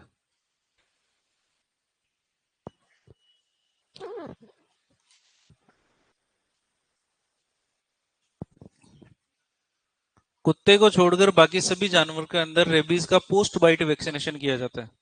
पोस्ट बाइट वैक्सीनेशन से मतलब है काटने के बाद में। फॉलो करते हैं 0, 3, 7, 14 वाला, है ना, प्रोटोकॉल वाला। और कुत्ते के अंदर हम प्री बाइट वैक्सीनेशन करते हैं, क्योंकि कुत्ता कैरियर के रूप में काम करता है रेबीज के लिए। तो कुत्ते के अंदर तो प्री बाइट वैक्सीनेशन, कुत्ते का इंतजार थोड़ी करेंगे भाई काटेगा तब लगाएंगे, हम पहले ही कुत्ते को लगा देते हैं जिससे रेबीज ना हो।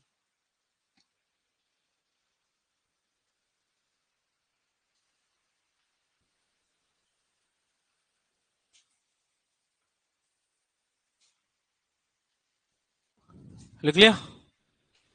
आराम से लिखो, आराम से। अगस्त तक कोर्स करना अपने को। और क्या। एग्जाम कभी तुम्हारी? अरे जल्दी लिखो। लिखो। शरीर में तापमान नियंत्रण का कार्य हाइपोथैलेमस के द्वारा किया जाता है। लिखोगे अभी? इतना सा नहीं लिखा तुमने अभी तक? लिखो लिखो लिखो।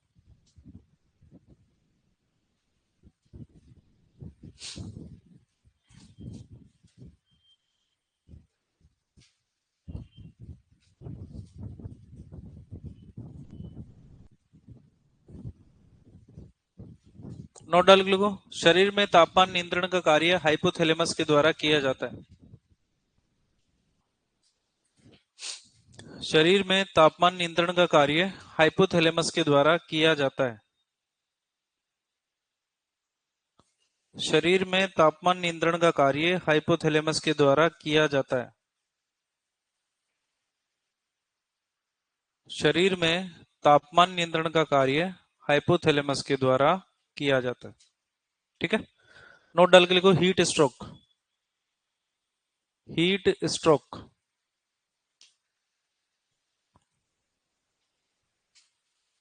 Heat stroke.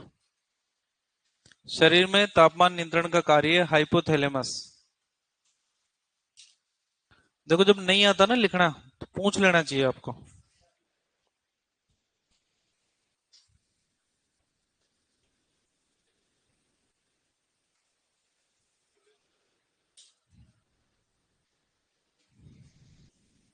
क्या काम करता है?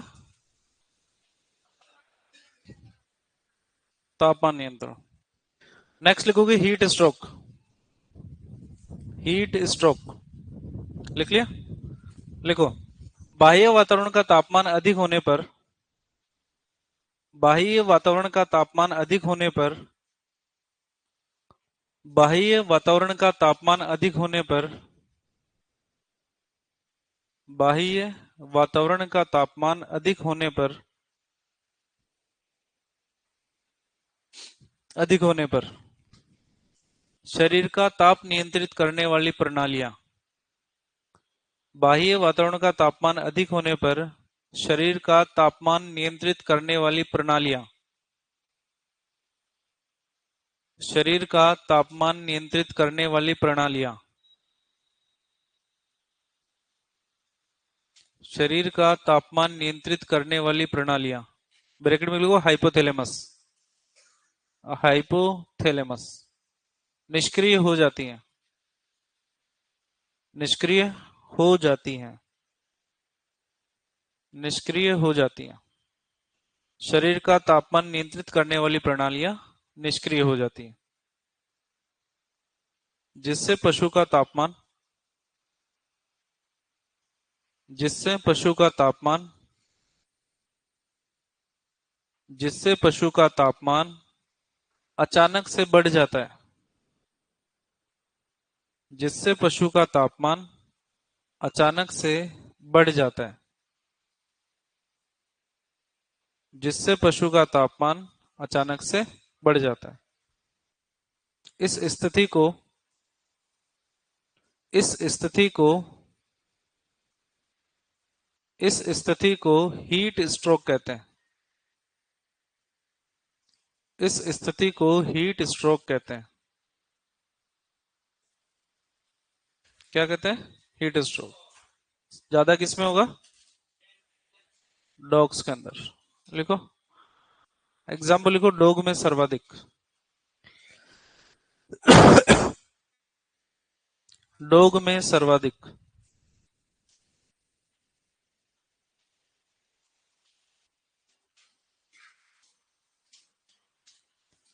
दो टर्म आती है, बेकीगार्डिया और ट्रेकीगार्डिया। क्या होती है? पल्स रेट का कम होना और अधिक होना क्या कहलाएगा? पल्स रेट का अधिक होना। अच्छा, अधिक से क्या मतलब है? दोनों ही टर्म काम में लेंगे, किससे तुलना करेंगे? सामान्य से। तो पल्स रेट का सामान्य से अधिक होना तो क्या कहलाएगा? ट्रेकीकार्डिया। और कम होना, लिखो दोनों टर्म।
एक टर्म सुनी होगी आपने, एनामनेसिस।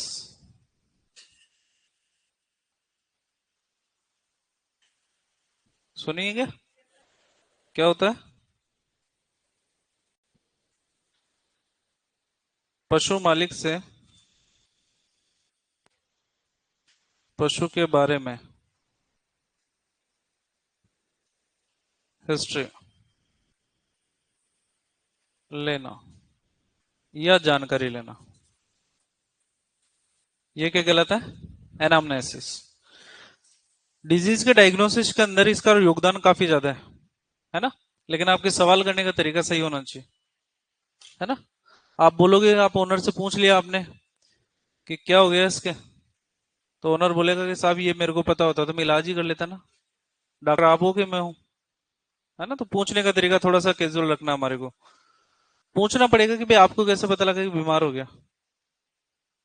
ऐसा तो नहीं कि वैसे बुला लिया कि साहब देख जाओ, राउंड लगा जाओ एक। आप आए हो तो पैसे तो लेके जाओगे, है ना? तो जब पैसे लेके जाओगे तो फिर क्वेश्चन भी उसी लेवल से पूछना पड़ेगा, भाई आपने इसके अंदर क्या देखा कि आपको लगा कैसे कि भाई बीमार हो रही है। साहब सुबह चारा कल कम ज्यादा खाई थी, आज सुबह कम खाई है, नाकों में से पानी आ रहा है, आंखों में से पानी आ रहा है, गर्म हो रही है, दूध भी कम दिया है आज उसने। तो इस प्रकार की जो जानकारी जो पशु मालिक से हम प्राप्त करते हैं, जो हिस्ट्री हम लेते हैं पशु के बारे में, उसको हम क्या टर्म देते हैं? एनामनेसिस। लिखो ये भी नोट डाल के। क्या? लिखिए इधर से।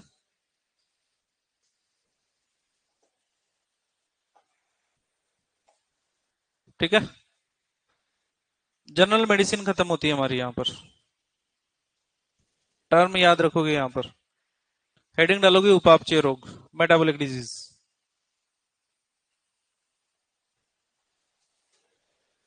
हेडिंग डालोगे उपापचय रोग, मेटाबॉलिक डिजीज। उपापचय रोग, मेटाबॉलिक डिजीज। लिखो, क्लास खत्म नहीं हो अभी, लिखवाना है। तुम ऐसे सोच ही नहीं लिख रहे हो कि नहीं नहीं हो गया, ऐसा नहीं। लिखो, मेटाबॉलिक डिजीज, उपापचय रोग। क्या होता है? उपापचय में परिवर्तन होने के कारण, जानते हो आप सब। देखो, एक क्वेश्चन उपापचय रोग के अंदर से आता है, एक बैक्टीरियल डिजीज के अंदर से आता है, एक वायरल डिजीज के अंदर से आता है, और एक प्रोटोजोल डिजीज के अंदर से। चार रोग, चार क्वेश्चन अपने। ज्यादातर जो पूछा जाता है वो आपसे पूछी जाती है ईटियोलॉजी, कि कारण क्या है, मिल्क फीवर किस कारण से होता है, पाइका किस कारण से होता है, कीटोसिस किस कारण से होता है, एक्लिम्शिया किस कारण से होता है ना, पीपीएच किस कारण से होता है। कारण पूछा जाता है, वो वहीं पे खत्म कर देता है। उपचार ज्यादातर आपके सिलेबस के अंदर नहीं है। उपचार की अगर बात करेंगे वो करेंगे अपन स्पेसिफिक डिजीज के अंदर, जैसे हेमोरेजिक सेप्टिसीमिया के अंदर सल्फाडिमिडीन ड्रग ऑफ चॉइस है, तो वो अगर उपचार के अंदर पूछना चाहेगा ना, तो वो ड्रग ऑफ चॉइस पूछा जाएगा आपसे, ना कि सिंपल ट्रीटमेंट पूछेगा। ऐसा कभी नहीं पूछेगा भाई बुखार को कम करने के लिए क्या दोगे, या फिर ये बीमार हो गया तो क्या उपचार करोगे, नहीं। और प्रोटोजोल डिजीज के अंदर स्पेसिफिक ट्रीटमेंट काम करता है हमारा, जैसे बबीशियसिस हो गया तो पेनिल डाइमिनाजिन एसिचुरेटी लगाओगे, अगर थिलेरियोसिस हो गया तो बीपरवा क्यूनोन ही लगाओगे, अगर सर्रा हो गया तो सर्रामीन क्यूनापायरामीन सल्फेट क्यूनापायरामीन क्लोराइड ही लगाओगे, और कुछ लगाओगे तो काम ही नहीं करेगा वहां पर। तो ट्रीटमेंट जो पूछा जाएगा वो सिर्फ स्पेसिफिक बीमारियों के अंदर स्पेसिफिक ट्रीटमेंट ही पूछा जाएगा, जनरल ट्रीटमेंट आपसे कभी भी नहीं पूछा जाएगा। ठीक है। दूसरा क्वेश्चन जो मेटाबॉलिक डिजीज के अंदर पूछा जाता है वो जनरल पैरामीटर से पूछा जाता है, जैसे हम बोलते हैं कि भाई कैल्शियम का कम हो जाना क्या कहलाता है, मिल्क फीवर। वो पूछेगा रक्त में सामान्य कैल्शियम की मात्रा कितनी होती है ना, या फिर मिल्क फीवर होने पर रक्त में कैल्शियम की मात्रा कितनी हो जाती है, या फिर किस में सर्वाधिक होता है ना। इस टाइप से क्वेश्चन पूछेंगे। ट्रीटमेंट वाला पोर्शन आपसे जनरली पूछा नहीं जाता, लेकिन फील्ड के अंदर हमारे को यही सब कुछ करना है ना। डिप्लोमा के दौरान हम करना क्या है, हमारे को नौकरी लगने के बाद में प्रैक्टिस करनी है, प्रैक्टिस के अंदर इलाज करना है। तो थोड़ा सा जो फोकस लेके चलेंगे हम वो ट्रीटमेंट पोर्शन के ऊपर भी लेके चलेंगे, ताकि आपको फील्ड में कोई भी दिक्कत ना हो। उपचार के अंदर से वही चीजें याद रखनी है जो मैं अंडरलाइन कराऊंगा, बाकी फालतू चीजें आप याद नहीं रखोगे। क्लियर है? ठीक है। शुरुआत करी थी आज हमने थेरेपेटिक्स के प्रकार से। थेरेपेटिक्स के प्रकार के अंदर अलग अलग प्रकार लिखे थे। पहले प्रकार में लिखा था इंपीरियल थेरेपेटिक्स, सिर्फ किसके आधार पर ट्रीटमेंट करोगे, सिम्टोमेटिक में किसके आधार पर। अगर बात करते हैं राशनल में, डायग्नोसिस प्रॉपर होना चाहिए और कीमोथेरेपी के आधार पर। अगर सिर्फ सांत्वना देने के लिए कर रहे हो तो एक्सपेक्टेंट, सूर्य की रोशनी के द्वारा, विशेष रोग में विशेष उपचार, और ठीक ना होने पर जीवन को लंबा करने के लिए, और मानसिक रोगों के अंदर साइकोथेरेपी। प्रथम लक्षण प्रकट होने तक का समय क्या कहलाएगा, संक्रामक रोगों में प्रथम लक्षण से सभी लक्षण जितने टाइम तक बने रहे, कम हुए लक्षण रिकवरी के दौरान पुनः प्रकट, प्रोलेप्स। आगे अगर बात करते हैं तो तापमान ज्ञात करने के लिए कितने प्रकार के, कहां से मापेंगे, कितने समय रखेंगे, क्लिनिकल थर्मामीटर की रेंज कितनी होती है, डिग्री फॉरेनहाइट में पूछे तो 35 से 42। ब्लड प्रेशर मापने के लिए, ऑस्कल्टेशन के लिए, परकशन के लिए, लंग्स कैपेसिटी के लिए, और फ्रैक्चर के लिए, आंतरिक अंगों के लिए। कैटल बफेलो के अंदर कहां से मापते हैं पल्स रेट, शेप गोट के अंदर और घोड़े के अंदर, या फिर अगर बात करते हैं आईवी लगाने के स्थान की तो सबसे ज्यादा यूज करते हैं जुगलर वेन का। मैक्सिमम एनिमल लार्ज एनिमल के अंदर तो यहीं से लगाते हैं, लेकिन पिग के अंदर, फाउल के अंदर, कुत्ते के अंदर। अगर सिंपल सा क्वेश्चन देखा जाए कि कुत्ते के अंदर कौन सी वेन में लगाते हैं, बोथ ऑप्शन दे रखा है तो सिफिलिक सेफेनस दोनों करके आओगे।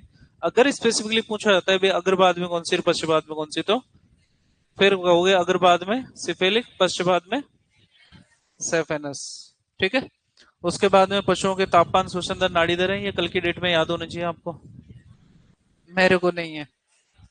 तापमान का बढ़ना, हाइपरथर्मिया कम होना, और इन्फेक्शियस डिजीज के कारण तापमान नियंत्रण कौन करता है, पल्स रेट का बढ़ जाना और घट जाना, और हिस्ट्री लेना। दिक्कत यहां तक? ठीक है, बाकी करेंगे।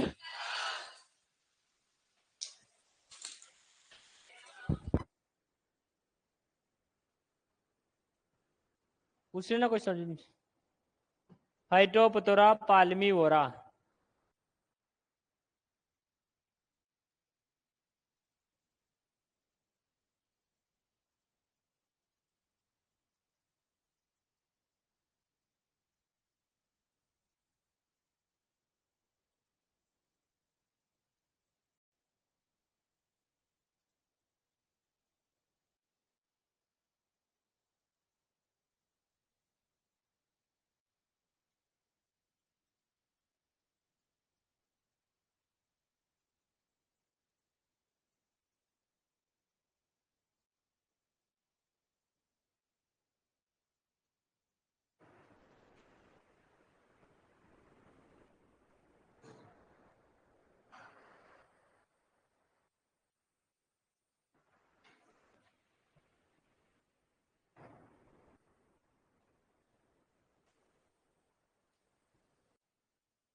4।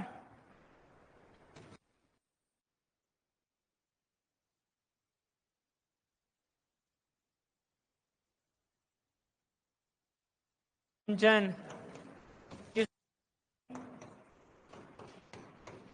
वायरस द्वारा?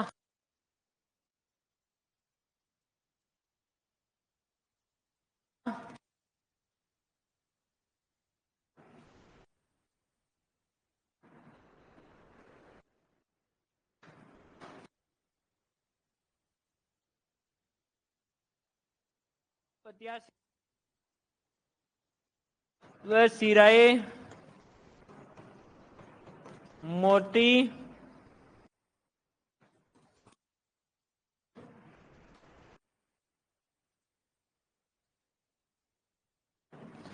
पत,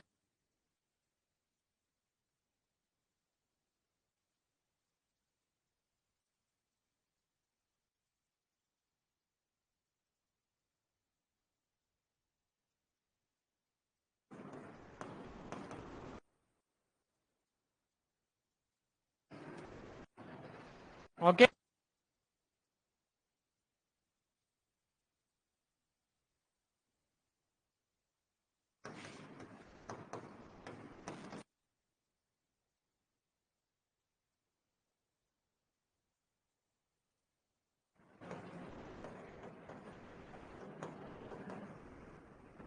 नई पतिया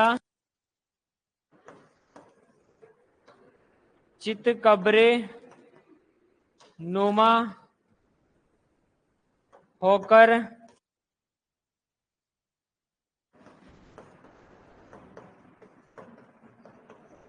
उड़ जाती है। साइन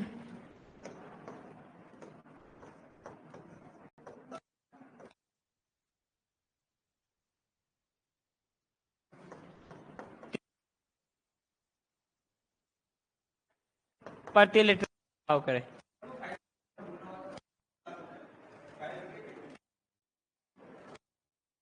टाइम हो गया। कीट और बचे हैं अपने। कल नींबू फल याद करके आना, याद करके आना है नींबू वर्गीय।